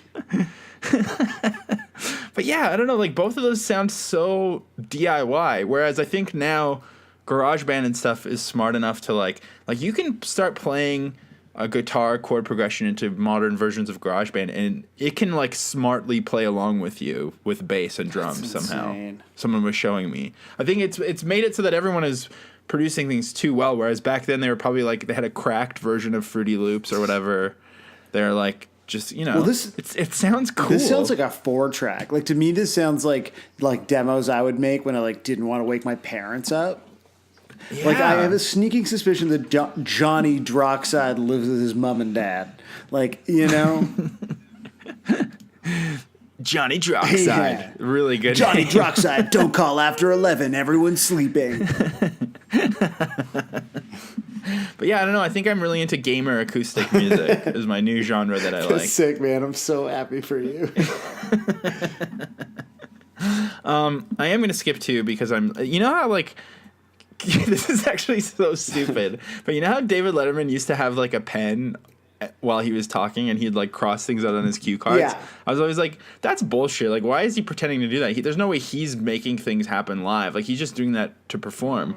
But now, strangely, I relate to it because sometimes I delete a cover that I was just like, oh, that person has a funny bedroom. But So you think he was basically what I'm saying deleting the questions that were like, tell me about your funny bedroom. I'm just saying I'm David Letterman, basically. Okay. That's what I'm saying. But this guy is really funny and does have, I think, a moderately funny bedroom. But mostly, This next guy's really funny. This is good. You're ready, man. You're ready for the big job. I'm ready for this to become a talk show. Like, what if somehow, I forget what we were talking about today. We talked like all day on chat, by It was the a way. chatty time. Just so everyone should know. Are you bragging? Yeah. I mean it when I say I love you. But we were talking today about Wayne's World for some reason. And like, what if we actually were sold to like CTV and they produced a talk show that was just this exact, like they didn't change anything. Right, yeah. It was just like us on TV being like, okay, here's a really shitty recording of this song that no one likes. And then here's 15 more of them. Yeah. I mean, look, stranger things have ended up on television. I mean, I feel like, that there's room for The Masked Singer. There's room for our... Right. And, well, also, like, I think it would definitely be the best Canadian TV show. Right, of all time. Yeah. They would shut down. There'd be no more CSAs, which are the Canadian Screen Awards for our international listeners. Right. Oh God, that press release came through the other day, and our editor was like, "Oh, I just deleted it. We've never posted about that in the past, so we just deleted it." And then we're like, "We post about it every year. Like we literally always post about it, but no one clicks or cares because it's Canadian TV." Sad. What about? Wait, isn't that a Gemini? What's a Gemini? So the Geminis, I don't remember. And keep in mind, we are going to be late for our guests, but I want us to keep going with this. I want to know Canada what the Gemini used to is. have an award for TV, the Genies, I believe, and an award for movies, the Geminis, and no one cared about either of them, so they merged them into one award, hoping that this would make people care, and it did not. So then, aside from that, is also the CSAs, which is what, like our SAG no, the awards, CSAs basically? are the combined Genies and Geminis. Oh, they are. I see. Okay, so they are not the multiple. same. No, we don't have.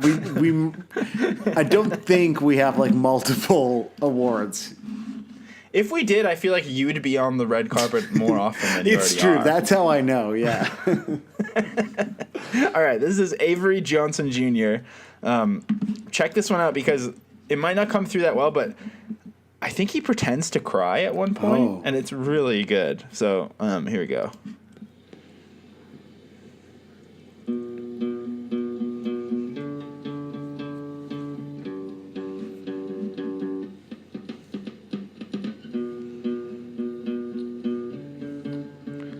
Oh, he's doing really awkward boy faces.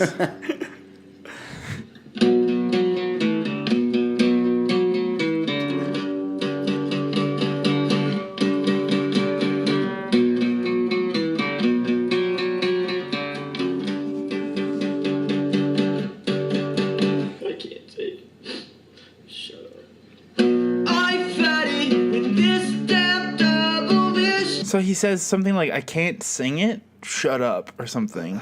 Did you notice that? Yeah, I couldn't. I was. I can't say it. I can't say it. Stop playing it, dude. It's uncomfortable.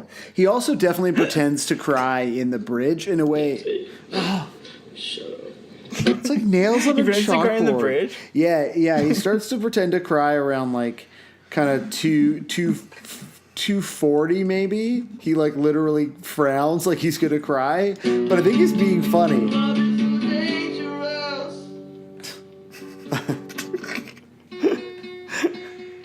Like, is he doing a bit or I not? think It's he's doing literally a bit, impossible but I to think tell. it's like so understated because he's a teen and he's like a little too awkward to commit and sell the bit.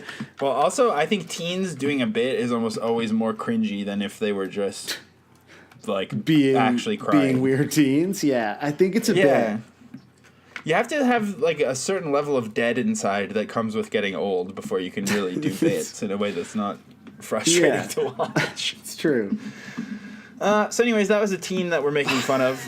Two grown men just letting our lives slip by us as we do this. But there was another nice vlog boy that I wanted to play you. This boy I like more. Maybe it's because he's wearing a falling in reverse shirt. Yeah, and I also can't tell if he has does he have a brand new tattoo that's just been like the outline has been done, or is that like a girl that has a crush on him drew a tattoo with pen? I think that's like it's kind of hard to tell. That's a crush tat, I think. Crush tat, nothing better than a crush tat. No, who was it? Was Ronnie Radke falling in reverse, or is that his? Yeah, Ronnie Radke, good friend of Zach Braff. right. Noted Zach Braff conversation haver. Yeah. At the Mark Theater in Park City, so everyone now when they think of Sundance is just synonymous with what did they talk about? You know? Right. The question that looms over the festival still. So this is Jeremy Malone. This is from 2013. There's a nice little intro, and I gotta say ahead of time, Jeremy, I think you're a really nice boy. So how's it going? I was able to get this new video up for the week. I'm back with you guys, talking to you guys. So, how are you guys doing? You want to talk about, maybe if you want to give me some ideas for videos. If you want something maybe certain to happen in these videos, put it down there in the comments, and I will take that all into suggestions. Maybe I might even do all of them. Who knows? I got this. We're gonna sing this song now. If it's crappy, please don't bash me in for it, because I get that crap enough. If you didn't like it, then okay. If you do like it, then great. So here we go. Hello. How are you? Smash cut to the I computer. really hope I like it. Room. I really hope I like Really? it. No, I was kidding. Oh my god, we just missed a good joke that he did. Watch. Here we go. He says, okay, listen. Hello. How are you? Really? No, I was kidding. He pretended that we said. I'm over here. I can't hear you. Oh.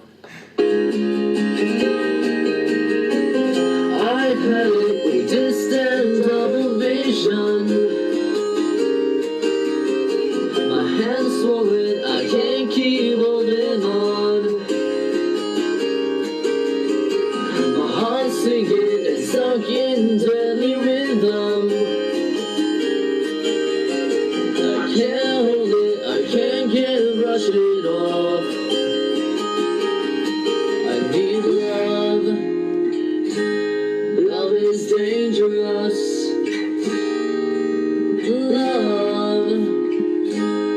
Love is so dangerous.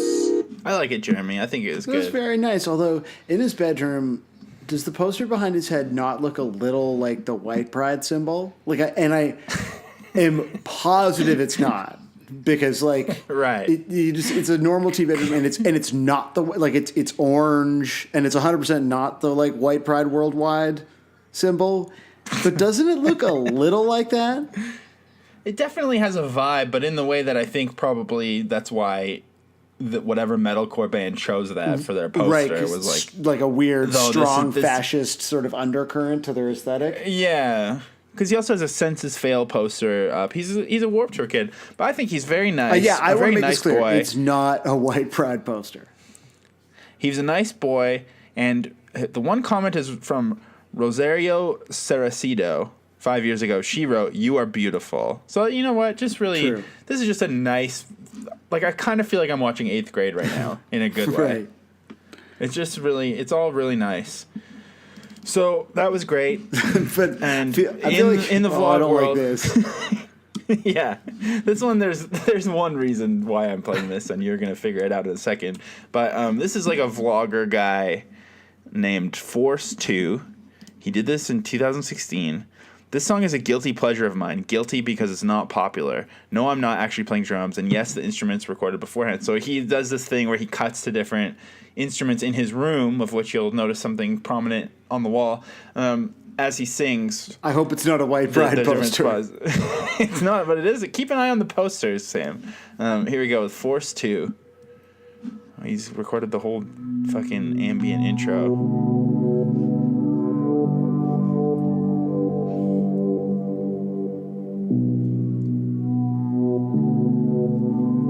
Oh, are you kidding me?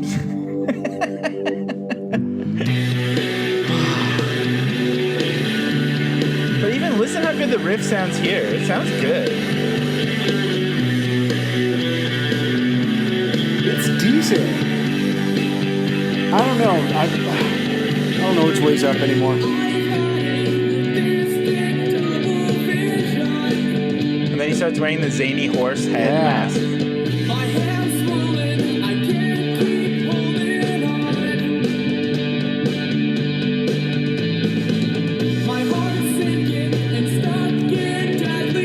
like the arrangement of it, like just like the one octave chord. Well, that does happen in verse 2 of the Yeah, song. but it's so buried by like keyboard nonsense. I think the production is the problem, maybe, on Neighborhoods. But I don't know. I mean, so the reason I played it is because... Do you want to tell us, Sam? Yeah, there's a Justice League poster in the back of the shot. Is this shot in your This room? is... I know you've got all I that. am forced to... This is my rig that you're seeing in the background. Do you think they called their band Forced to because their friends are forced to listen to it? I will say, though, that I like it because it's just so awkward and teen. Like, he has prominent braces while he's belting it out. And it's just like, this song is for teen boys to explore their feelings. Clearly, too. yeah, the last boy was sort of... Or the boy before him was the crying boy. There's just been so many boys. It's important for boys to experiment with, different feelings, be able to embrace those sensations and understand how to work through them in a positive way. And hopefully your experiments with finding your inner emotions and sort of dismantling your toxic masculinity and embracing being sad will never be discovered by an international audience podcast hosted by two men who will roast you. Or not. But so you were saying earlier that this song is from the era of like YouTube, this album. And yeah, these guys, Cardboard Bridges, they recorded a cover of the song on the day that it came out. Wow, trying to get those early clicks. Yeah. And everyone really hates it in comments. But let's hear if they're wrong. Oh, God.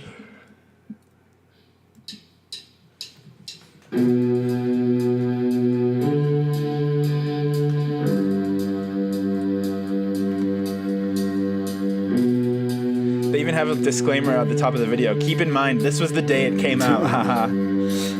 Bit insecure.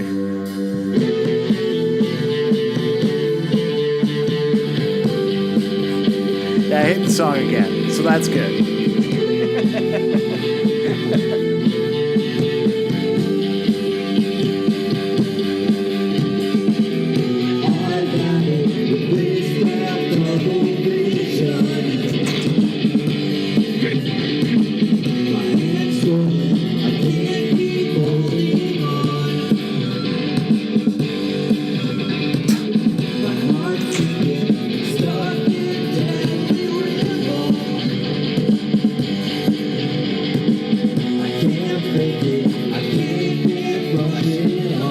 Look, every single person in this band is wearing a V-neck. I just want to point out. Yeah.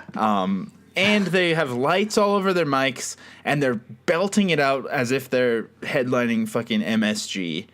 And so why would you do all of that and have that much bravado and then be so insecure about the video because it clearly sucks so bad that you have to put all these disclaimers all over it? Like, just don't upload. They're like, oh, well, we had to do it, but you didn't have to do it. No one asked you, Cardboard Bridges. Well, maybe someone did. We don't remember September 27th, 2011. So maybe people were crying out saying, who will give us this content? And as we all know, this is a holiday to celebrate our love for content. And maybe we should show more gratitude to Cardboard Bridges on providing content for us to love. Well, because everything before July 2017, or no, July 2016, is that when we started? Who knows? Maybe 17. Is that right? I don't know. Yeah. It must be.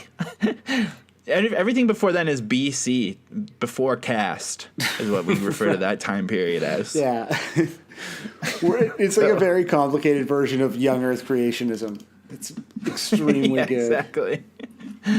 So I think, I guess you like hating the song, so I think this is going to help as well. Oh, great. This band is called The Summer Rain, but they've fucked it up. Wait. What the hell? I think this has changed since I looked earlier. Somewhere it said The Rain Summer. I swear to God, I'm not having a stroke. Somewhere I was like, I can't wait to make fun of them. Their name is wrong. But it's gone now. What the fuck? Yeah, dude, Am I okay? No. Earlier in this episode, you described your brain as being gravy. So, no, you're not okay, Yeah. man. Your brain is Wow, like that's hot meat weird. juice. What the fuck? It says summer rain everywhere, and this video was uploaded. Does it say the rain summer No, anywhere? I'm looking. Did I make that Yeah, up? I think you did, dude. I need to go to the hospital after this. Okay, well, here's the summer rain. They have animated rain going while they sing the song, That's good. so that helps. Maybe that's why I had rain on the brain. I had rain brain.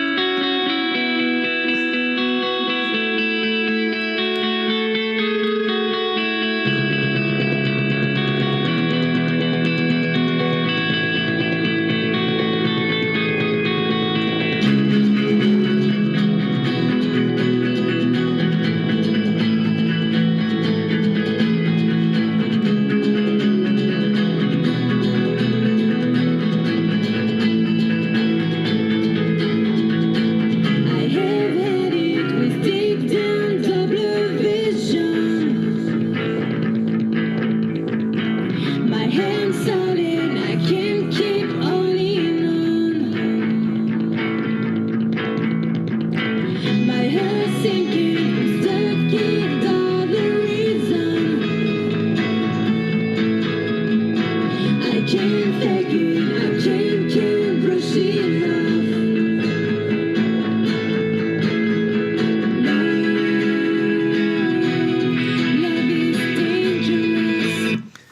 It's confusing because it's almost really good and vibey. Yeah, again, it's like all these things are sort of pulling out stuff from the song that I'm like, oh, maybe it's all started with Odie. Odie just like reset my brain, and this has like Yeah. sweet Odie vibes to it. Well, it had like really nice like Cure vibes, but then the vocals came in and you're like, oh yeah, half or 3/4 of the people who like the Cure and Joy Division are actually like fucking weird dorks. Like that stuff seems so cool right now, but a lot of those people are just weird like lurkers as Right, well. yeah. I think it's good to remember that a lot of people who like any kind of music are in fact weirdos and freaks. And they should all be kept in their place. Right. Everyone should be ashamed of themselves for liking Exactly, stuff. yeah. And I've been saying that my whole life. But yeah, I don't know. It was like almost good. Yeah. It's weird, right? So up next, we've got Carmi Capozza, and she's done a piano cover. But instead of doing I like this one because it's sort of like a high-low divide. Like normally someone does like a piano cover where you're like, oh, this sounds so ornate. But this one sounds like shit, so I like it. So here we go.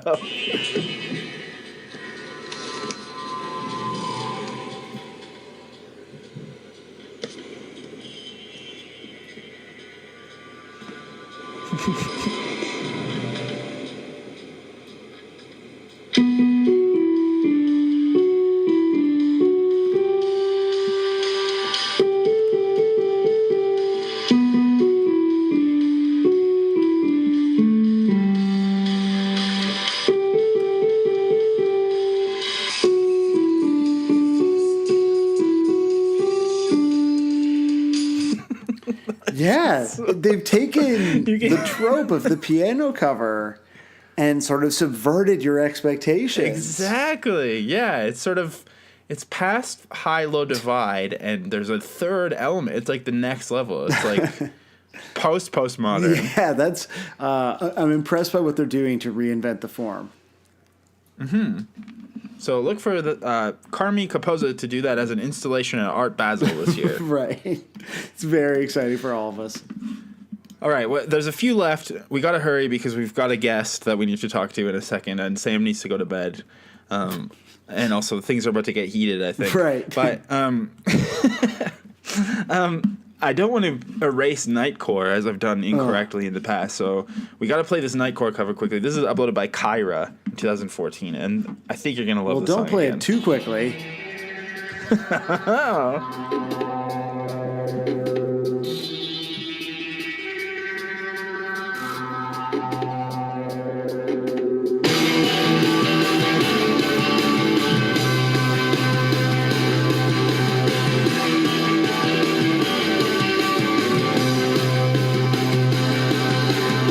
With distant double vision,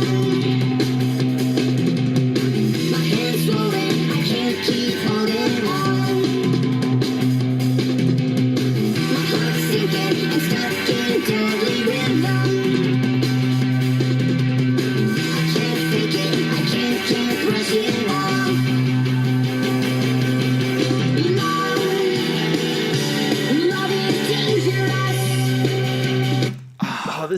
so See, good. if the song was like that fast, which is not that fast, like I would love it. Like that was totally great. It's a good song, Sam. So that Nightcore kicked off our brief remix section before I close it all out with two other gems. Okay. But this remix was found by our guest this week. I mean, I'm not giving him too much credit because I would have found it as well. I'm just saying he showed it to me Right. first, and I was like, please do not research the song. That's not the guest's job. Thank you very much. This is why I don't but do this any is- work. I just want to make sure that the audience knows this because it's Right. so important to you. Yeah. So this is uploaded by KewlVids1, KEWLVIDZ. It doesn't say Blink anywhere on it, so it's cool that we both found it actually. And when I say cool, I am spelling it KEWL. And it's DJ Mac, I guess. And there's like, I love the artwork. I can't tell if it's a painting or a photo. And there's like a guy just like sitting on the edge of a Yeah, cliff. guy doing the sort of like Drake views, sort of mopey lean off of a cliff. Yeah. But what I especially love about it is just how shitty it sounds. So here we go.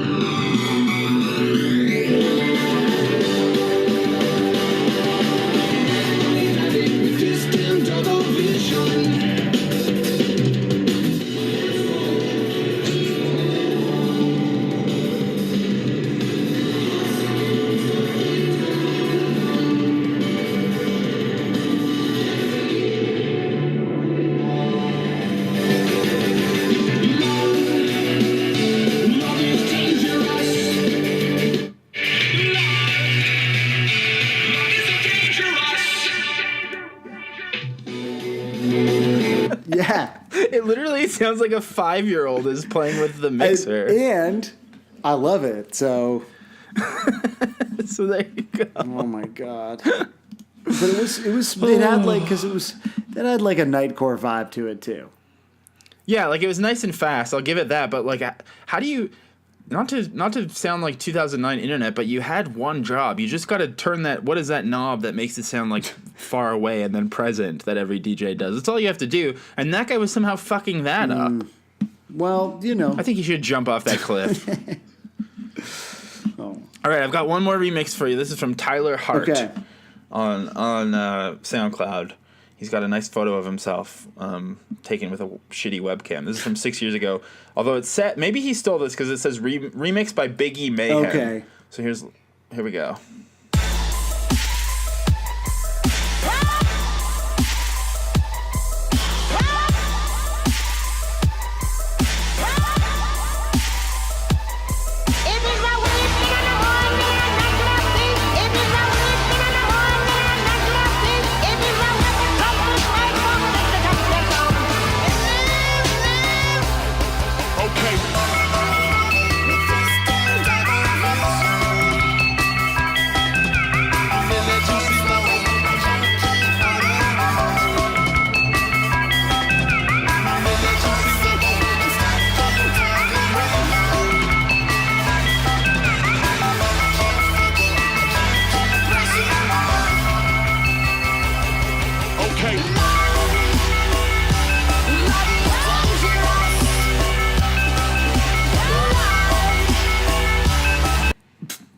That was amazing.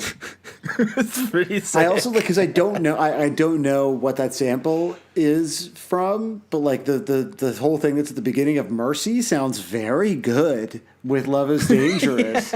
Like this is the unexpected Kanye Blink-182 mashup that like only Biggie Mayhem or Tyler Hart could give me. I don't know who, but I'm grateful to them. Right. Oh, I forgot to read what Tyler Hart said. He wrote, "Little mix I just did for fun. Blink was my childhood, and dance and dub is my now." I want to emphasize this person is definitely 12 in their photo. It's so good. It's so good. All right. There's something we forgot to do on the last Neighborhoods episode that we have to do before I close it out with one last cover. So the second last cover is, of course, what we have to do always, which is talk about the goddamn future Did we not idiots. do this last episode? Wait, I forget what the Kaleidoscope. Yeah, we didn't play Kaleidoscope. Who can remember or who cares? Clearly you, man. But well, someone was talking to me. I don't know. Everything we do, someone has something to say about it. And yet they never say it to our faces, these fucking cowards that listen. Just like start extreme hateful rhetoric towards our listeners. Yeah, I mean, it's, it didn't work the one time you tried it. Right. Well, most jokes are rooted in truth, so do with that as you will. But here is Future Idiots with their quote-unquote improvement on Blink-182's Neighborhoods. So if this is your first episode and you've made it 2 hours in and you'd like to know who Future Idiots are and what we're talking about, go fuck yourself. Here we go with their version of it. Oh, that would have been so good. I know, it was a very strong intro. Okay, when shit gets aggregated onto YouTube from like an automatic service, so often the audio's not there. That's interesting. What a valuable criticism. Perhaps... Oh, I know what happened. I just unplugged my speaker. Oh, this is so good. This episode has been so strong, start to finish. Happy Valentine's Day, everyone. I hope you all nut. Here we go. Love is Dangerous by Future Idiots.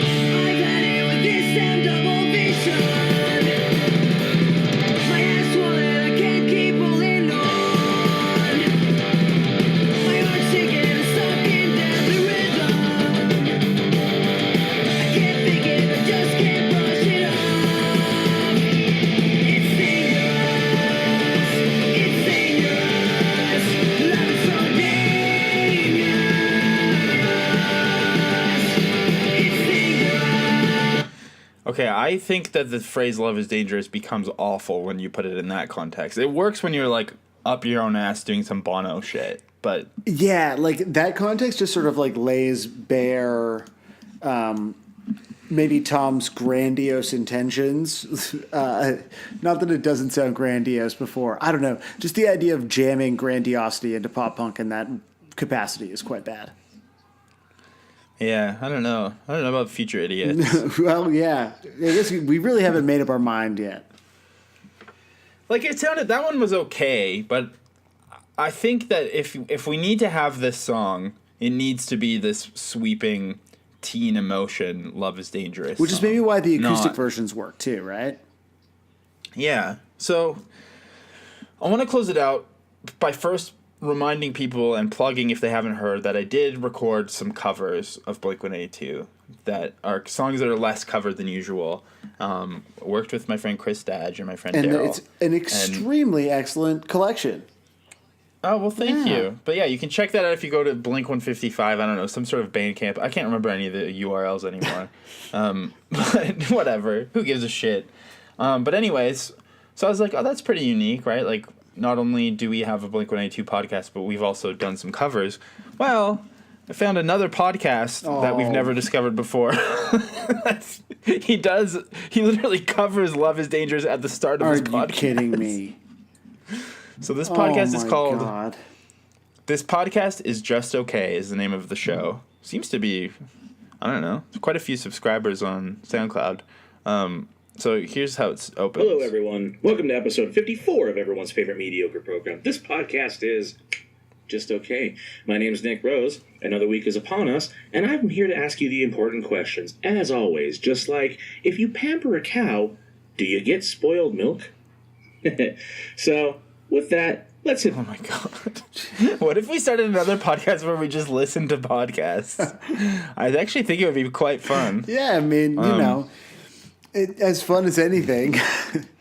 I mean, who could really define the word fun? I think I found where he covers it. I don't know why he covers it or like what the deal is with this podcast, but I think based on the waveform, this is where it starts.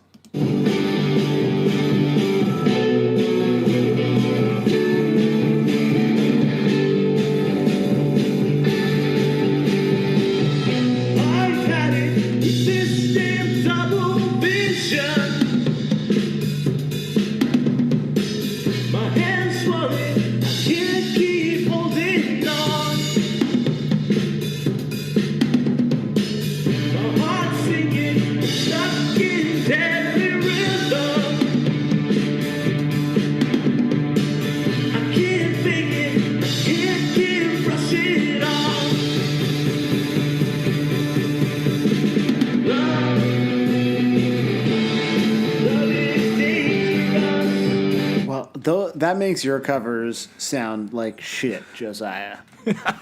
You got fucking clowned by It's a Podcast or whatever. Yeah, so I also like that in this cover section alone, there's been at least 2 people wearing the horse head mask. I know. You know what? I still think it looks fun. I'm never really mad when mask? I see it.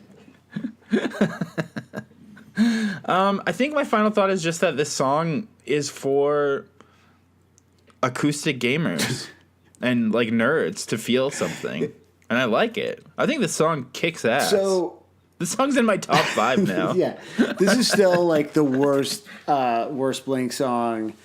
Maybe I shouldn't be surprised that it's been over 2 hours talking about it because that's just how we've elected to spend our time on Earth.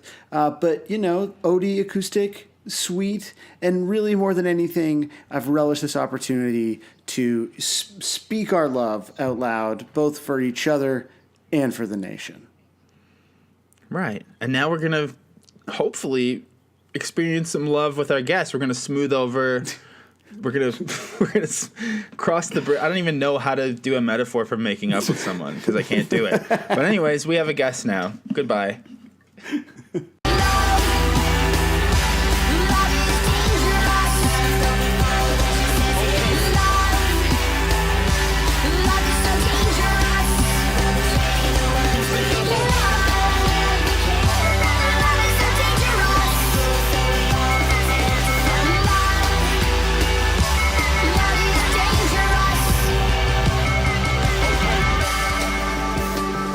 All right, so it's Valentine's Day. It's the spirit of loving. It's the spirit of everyone making peace and making up and eventually having sex with each other, hopefully. And I don't really still know why we're doing that for this, but in the true nature of the pod, a couple weeks ago, Sam made fun of someone, and no one noticed or knew what he was referencing because it was something completely private. It has not become a thing in any way, but we're making it a thing despite that.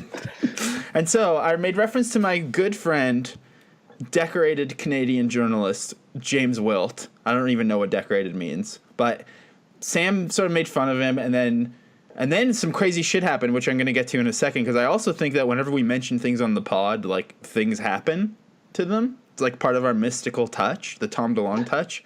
But anyways, we've got Sam in the mix, and we've got James Wilt. Welcome to Blink 155, James Wilt. Thanks so much for having me. And thank you for having me as well, Josiah. So basically, here's how I understand it. And you can both interrupt me if you want, but I had said I did a follow Friday type thing about James a while ago because I never understand anything that James is talking about on Twitter, but I know that it's smart and very left and just seems like the kind of thing that I want to read. I've known James forever because we used to work together at Fast Forward. He loves Under Oath. He used to love Macklemore, and then he got into better rap music. But anyways, Sam followed James, but then James was retweeting some very left. I don't know if this is tanky things or not. I don't really get the word tanky yet, even though I pretend.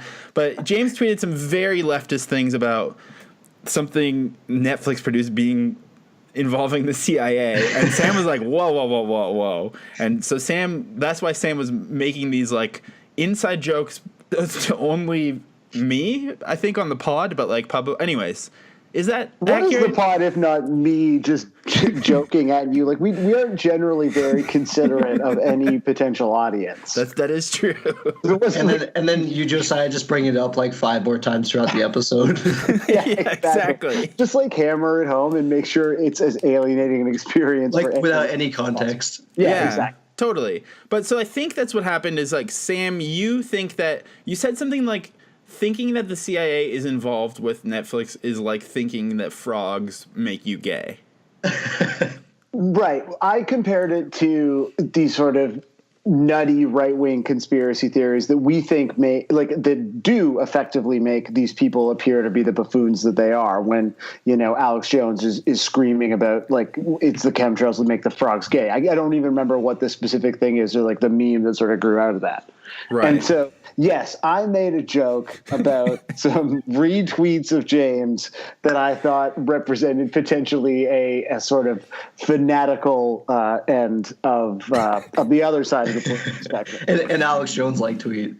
Yeah, exactly. And so I was very rightly informed that I would be taken to task for my flippant idiocy, and I'm looking forward to that. That is going to happen in a second because James has, for some reason, been researching this topic all day and has about 15 articles about the CIA working with Netflix. I went down a I'm fucking going to rabbit get hole. destroyed. But not only that, whenever we mention people on the podcast, something bad happens to them after, or something good, but something happens. And I don't want to be a person who thinks that frogs make you gay, but I do think that the podcast is a magical, fantastical force on And the I earth. agree with that outrageous statement. I got no problem with that one. So, like, the week that Sam made fun of James, his stance made him, by default, a member of Canada's right wing. Right. When you look around and you realize who your peers are, it can be quite troubling, and that is the position that I found myself in. So, the other thing that happened is, like, and again, this is a podcast that, like, sure, Canadians listen to it, but a lot of Canadians don't. So, James, you might have to do some Coles notes for, like, Bill Billingsley to understand what happened. But you basically wrote a Vice article that pointed out some tendencies that right-wing Canadian politicians share with anti-Semitic people. Not necessarily that they are anti-Semitic, but they have a similar, like, do you want to explain it a little bit in the dumbest terms possible, please? Yeah, totally. So it's all around like pipelines, which are like our favorite thing in Canada. You just take a bunch of oil and then ship it off to America. And politicians of the right-wing variety have come up with this trope since like 2012 where they say that any opposition to those pipelines is from foreign-funded radicals. And so, the insinuation is that no opposition to pipelines could be from, authentic Canadians and, of course, not Indigenous peoples.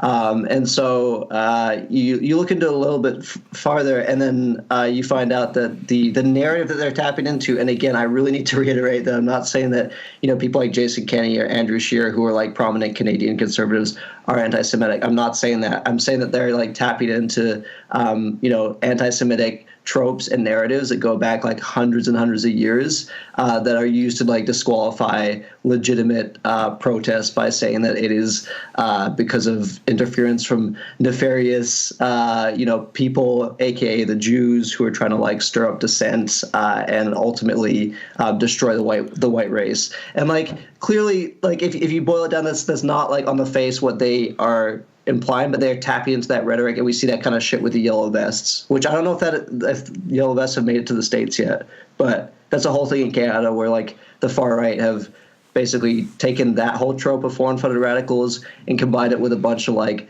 xenophobic, anti-migrant shit, and then done the complete opposite of what they're doing in France, which I think is like trying to push for a higher minimum wage or some shit.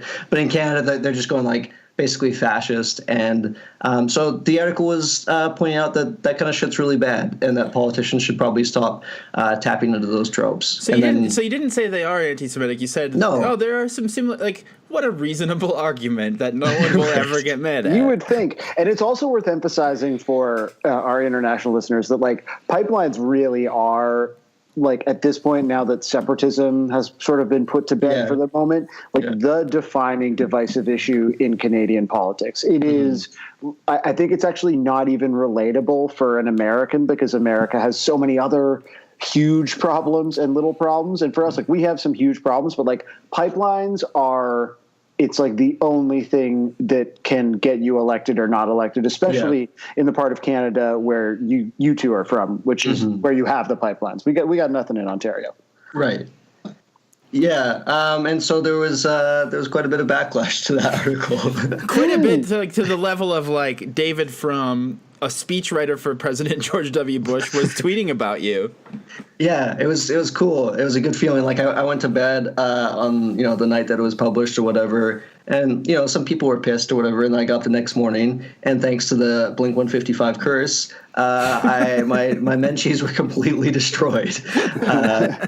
Jason Kenney, who's like he's like the aspiring Alberta premier who definitely has some like Trump-like tendencies, did like a 7 or 8 part Twitter thread about me and like about the article. And David Frum backed him up, and there were a number of people who expressed pretty serious concerns about things like libel and all that kind of thing. And so, it's been a real like whirlwind of a week. Really reminds me of why I love journalism. And it all started when Sam made fun of you on here. That's really interesting. Yeah, and I just want to reiterate, that was my intention. 100% mayhem. Yeah, I hope that's very clear. I targeted you for a reason, and I was successful in ways I could not have anticipated. And this has continued to be a story for several days. Like, you're now sort of reaching the point where, like, Canada land is, you've got the Goldsbys of the world. Like, and now we're getting into really serious Canadian media shit. But, like, this is a Canadian media story. It is, the article, the reaction to it, the edits that have subsequently been made in the article since it was published. This is like a thing in Canada right now. Like, you're in the middle of a full-on Canadian media shitstorm. Yeah, which is why I immediately deactivated my Twitter account. So it's been kind of great because I've just like not really known like anything that's going on aside from like updates that people send me or whatever. So it's I'm just like living in bliss. Meanwhile, everyone else is having to deal with it. So that's I mean, great. I think that makes it safe to say if you want to say anything to James, if you're like a psycho right-wing guy who's pissed off, just go ahead and follow Blink 155 Pod on Twitter, and you can just direct it towards us. That'd be great. But anyways, before we get into what everyone in Canadian media wants to know, which is what does James Wilt of the anti-Semitism rhetoric piece think about the song Love is Dangerous? First, let's get into this CIA thing, because even I was taken aback by Sam's stance that the CIA does not get involved with like productions. Right. Yeah. And you'll recall, even by the end of the episode, I had made a point about having my opinion constantly swayed by filmmaking, and you were like, right, so the government would never want to. I was like, fuck myself. And so now a week later, I'm here to have someone correct me properly. Well, you've also ruined a life and helped usher in fascism in Canada in the process. So right. So good work, Sam. Feeling really good about myself right now. So yes, my take was no. Of course, the government's never been involved in inserting propaganda into commercial entertainment. Which, when you think about it for about 2 seconds, is probably not going to be a defensible take. And like, James hasn't been on Twitter, so he's had lots of time to quadruple down on that. Yeah, exactly. I'll just go through like a few key points that come to mind, and like I said, like Joe says, I did go down a rabbit hole. I'm not going to bring everyone else down in that because that's not a good time. Yeah, but, we're not about doing that on this podcast. We care about other people's time. This is a focused show. Yeah, exactly. But there is a very like long established relationship between the Pentagon and CIA with Hollywood at the very least. And there's like hundreds of films and TV shows that have been made under the supervision of like the Department of Defense. And so basically like anytime a filmmaker wants to use like military equipment, like a aircraft carrier, or I don't know, I think of like True Lies with the Harrier like jet at the end and all that shit. They have to submit their script to the Pentagon, and then they review it, and then they request changes. and if that's not respected, then they don't get to use the equipment. And so that's one like obvious thing. But then like the CIA actually like literally bought the rights to and produced the animated version of Animal Farm like back in the 50s as like an anti-Soviet like piece of propaganda. But like that, like fast forward to even like the 90s, like Black Hawk Down, which is obviously like just like a full-on military like extravaganza. Yeah, it's like war porn. Yeah, it is. So the like one of the main guys who was played by Ewan McGregor, his character's name was changed. Like it was forced to be changed by the military in order to avoid controversy because the character was eventually convicted to 30 years for like being a child rapist. And they had to like the filmmakers were forced to change the name in the film so that the military wasn't disparaged. You got like Zero Dark 30, which like basically like glorified torture and said that this was the reason that the U.S. got Osama. And it convinced me. For sure. Yeah, no, exactly. And like all this shit, like The Americans, which is like a great TV show, but it was made by like a CIA or former CIA agent, and the CIA had like complete control over the scripts and all that shit.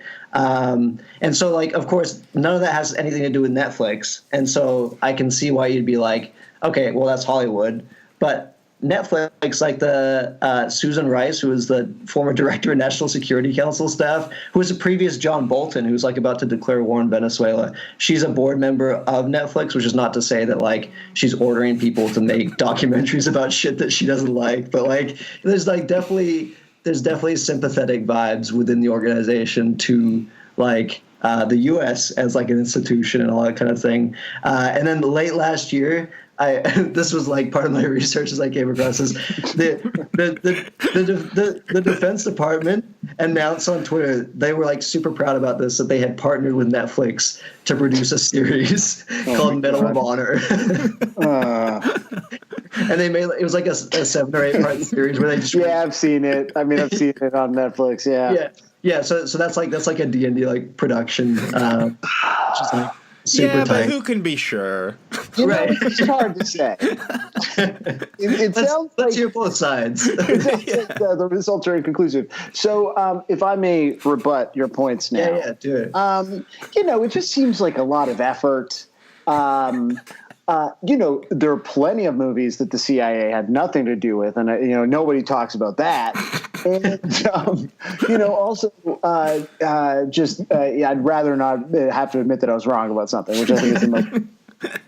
So if we can just again sort of agree that there are shades of gray in every conversation. It's funny. I actually watched. It ended up being a great documentary series called Five Came Back, all about the directors who ultimately left Hollywood to literally serve in the military. I mean, they were employed by the government, by the military, to produce propaganda films that played. They produced features. They produced obviously newsreels and shorts. And they're some of the most, the most famous filmmakers in the history of American filmmaking. You have John Huston, like people like that. I mean, it's just whatever the name of the guy who made It's a Wonderful Life is, spent 10 years in the military. So there's a link there completely, and like Netflix is just like a new arm. It's like a new studio. So to pretend that's not true is. I wouldn't say it's incorrect. I would just say I think James. I think what we're getting at is James is going to sue you for libel. Yeah, you're next up, Sam. I want to know how it feels to sue someone else. Yeah, you're going to sort of really and plus, I mean, you might end up needing the money. So exactly. Yeah. Well, this isn't even the first time someone has threatened or tried to get James sued. So. Yeah, he's just he really does things, He's not just a troublemaker. He's just a guy who actually acts on his beliefs. It's insane. No, this is someone who acts on their beliefs, but in a very like unsophisticated manner. Like if I was just smarter about how I did things, I might not get sued. One last thing, mask and publish things under a pseudonym. Yeah, exactly. A Guy Fawkes mask. Yeah, the Vendetta mask. One last thing I want to shout out is that Jennifer Garner, as she was making Alias back in the day, she did a whole CIA recruitment video, like straight up. She was really? like, Yeah. She was like literally trying to recruit people to work for the CIA. I'm Jennifer Garner. I play a CIA officer on the ABC TV series Alias. In the real world, the CIA serves as our country's first line of defense in the ongoing war against international terrorism. CIA's mission is clear and direct: safeguard America and its people. And it takes smart people with wide-ranging talents and diverse backgrounds to carry out this mission. But is she appealing to like athletes, like people who would be like doing covert ops, or is it like you too could like process paperwork for me, Alias? I mean, she makes it sound pretty badass. Like it made me want to join. Yeah, is should we all Alias? join? Who wrote Alias?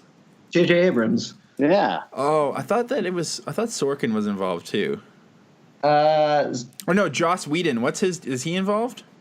I don't know. No, I'm not a Joss head. Yeah, I think you're just neither. like lumping together all of the like bad men.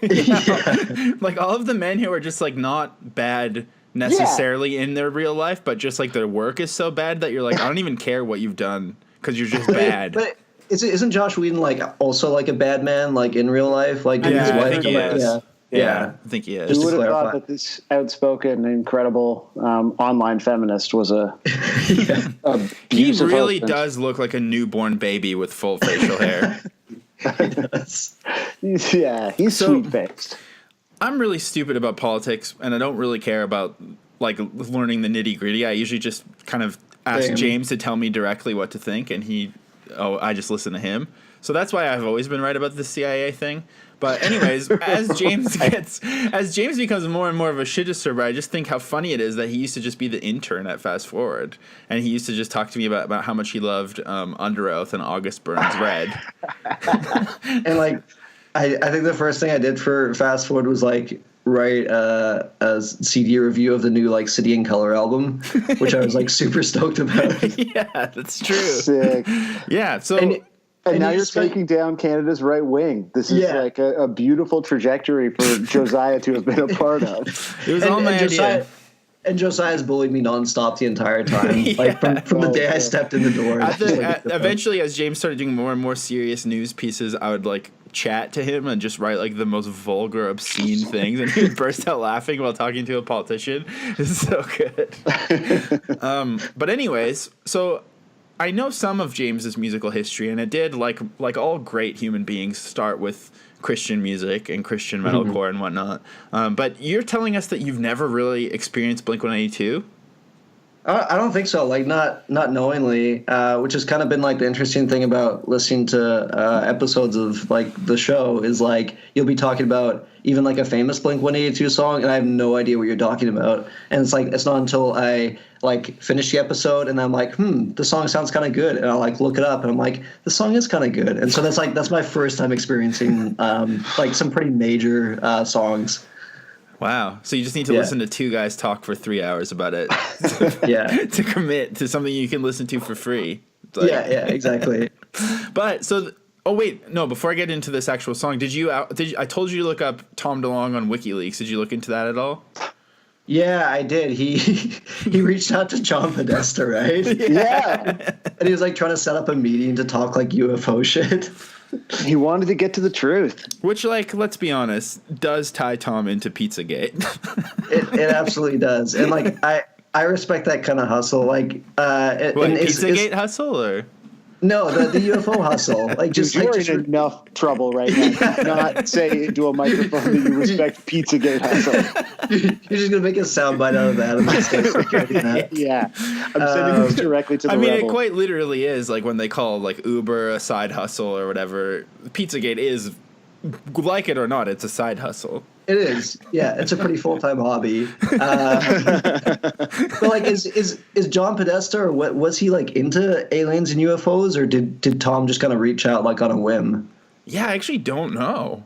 But I'm it's just like Josiah is the pod's resident Podesta head, so I'm shocked to hear that you're not able to recall his interests and hobbies. I don't know much about like why. Yeah, because why would he have emailed him? I guess John Podesta is pretty involved in the art world, right? Which is why he was sort of implicated in all that. So maybe he's Right. just easier to get a hold of. Right. Or maybe like more sympathetic to UFOs being real or whatever. He But he did that's appear cool. on Ancient Aliens, which we've already discussed on this episode. So Nice. Podesta? yeah. Okay, so he's sympathetic to the cause. In fact, according to InsideSources.com, John Podesta stars in documentary, which is in quotation marks for some reason, suggesting Clinton lost because of aliens. Shut up. So I guess John Yes. Podesta is like a alien head, perhaps. That's sick. Cool. So I love John Podesta. Yeah, same. Yeah, me too. Okay, so Love is Dangerous. You've listened to it. I think that you especially could appreciate it if you did grow up listening to Christian music because it's a very Christian sounding song. It is, yeah. Like it definitely has like the build up of like almost like a Hillsong style worship song, which you can just like really get into. Raise your hands, close your eyes, experience the Spirit. It's and also a Hillsong type song would say "Love is dangerous," right? It's like radical loving. Right. Yeah. Because it's like you open yourself so much to to the Christ that he'll fuck you up. Like you have no idea what's going to happen. And so I really enjoyed it from that perspective. And just like how many times he repeated that love is dangerous. It's like he really wanted to hammer that point home. Which as a former Christian, like you really like that. Like it's something that you see in a lot of worship songs too. Is the repetition. And they just want you to like sing the same thing over and over and over to the point where you don't really have to think about what you're singing, so that you can just like experience the moment. So that's how I interpreted the song, which was pretty cool. I can't believe we've made it this far without me noticing that it's a worship song. Yeah. Like if there's one thing I should be able to count on you to do, it's that. I know. What the fuck? Yeah, I'm a little let down here. Like, what kind of Christian podcast are you running, Josiah? I'm not gonna lie. I've never been to church. It's all been a front. A sick reveal. And the line "Love's cruel, so we all pretend to fuck" is like a classic worship song lyric too. We were arguing about what that line means. What's your read on that line? Like what were the like? Is it that they're faking sex? Is that the deal, or is it love's cruel, so we all pretend to fuck, or is it maybe you're like gossiping about fucking to your friends, like if you go to school and you're like trying to one up each other, maybe something like that. I don't know. What's your read? Yeah, those were Sam's reads pretty much. Sam thinks that people are. I thought it was like Ingrid Goes West. I thought it was skewering influencer culture. Nice. No, that's the timing doesn't really work with that because it's not from there was no influencers at the time. I'm gonna lose it. Now I'm gonna get angry. Influencer culture. Yeah, proto-influencer. I don't know because there's also argument about if that's even the actual line. So I don't know. I mean, it's just a truly horrible line. But is that like, are there ever, this is a dumb question because I know Josiah's talked a lot about the time Under Oath swore. Like it's come up many, many times. That was a big moment. And it was a huge moment. I think that was prophesied outnumbered by people. That was prophesied in Revelation that one day Under Oath would swear. So there are no worship songs with cusses, right? Worship songs are straight up just like about God. There was this guy at Mars Hill Church in Seattle, which is a huge mega church. And previously the singer of 90 Pound That was the Thrice Church, right? Pardon me? Mars Hill is the Thrice Guy Church, right? Yeah, the Thrice Guy was a worship leader there, and also this guy from the Tooth and Nail. Basically, Tooth and Nail's answer to the Descendants before they got like white belt screamo, but they're called 90 Pound Wuss. The singer of that band, who's like very cool, he was a pastor there as well. But they had this pastor named Mark Driscoll, who's like very famous and very controversial. But he used to say cusses in his sermons, and people were like, "Whoa, you can't do that." But I don't actually know why everyone hates him now. He got fired, I think. I mean, he was like a major misogynist, and there was like huge exploitation, all that kind of shit. And that's because saying cuss words is a slippery slope. That's where it leads you. What is the deal with these? Because like Hillsong, which you guys were referencing before, right? It's the same thing. Like all these like super cool, like celebrity-studded mega churches that are like just, or like somehow even more like homophobic or like aggressively funding like anti-LGBTQ initiatives than like the Catholic Church. Like, how do they make? I just don't. This is like the same conversation we kind of had last week. I just don't understand how anybody can get away with being a part of that and then also ostensibly being in a punk band. Right. Yeah, I don't know either. I mean, it's so baffling to me. But that's why we talk for so long every week, because playing punk music is nothing if not a series of paradoxes and frustrating hypocrisies. And it was just like, it was also last week that like Ellen Page called out Chris Pratt for attending Hillsong. Yeah, they're notoriously like anti-LGBTQ. But to your question, Sandra, there was this guy named Derek Webb who he was a part of this like pretty famous Christian group called Caveman's Call. Josiah, did you ever listen to them, or did you? There was this band that I wish I could remember the name right now, but these people that I knew going to shows in Abbotsford in church basements, they started a band. Fuck, this is gonna kill me. The name was so funny, but it was an acoustic guitar, and they sincerely started a band that tried to be Caveman's Call meets Zayo. Whoa! So it's like Christian folk music with like Zayo growls. That's so cool. So there's this guy who started doing this solo project, and I don't know, it's pretty good. At least I thought so when I was like 16 or 17.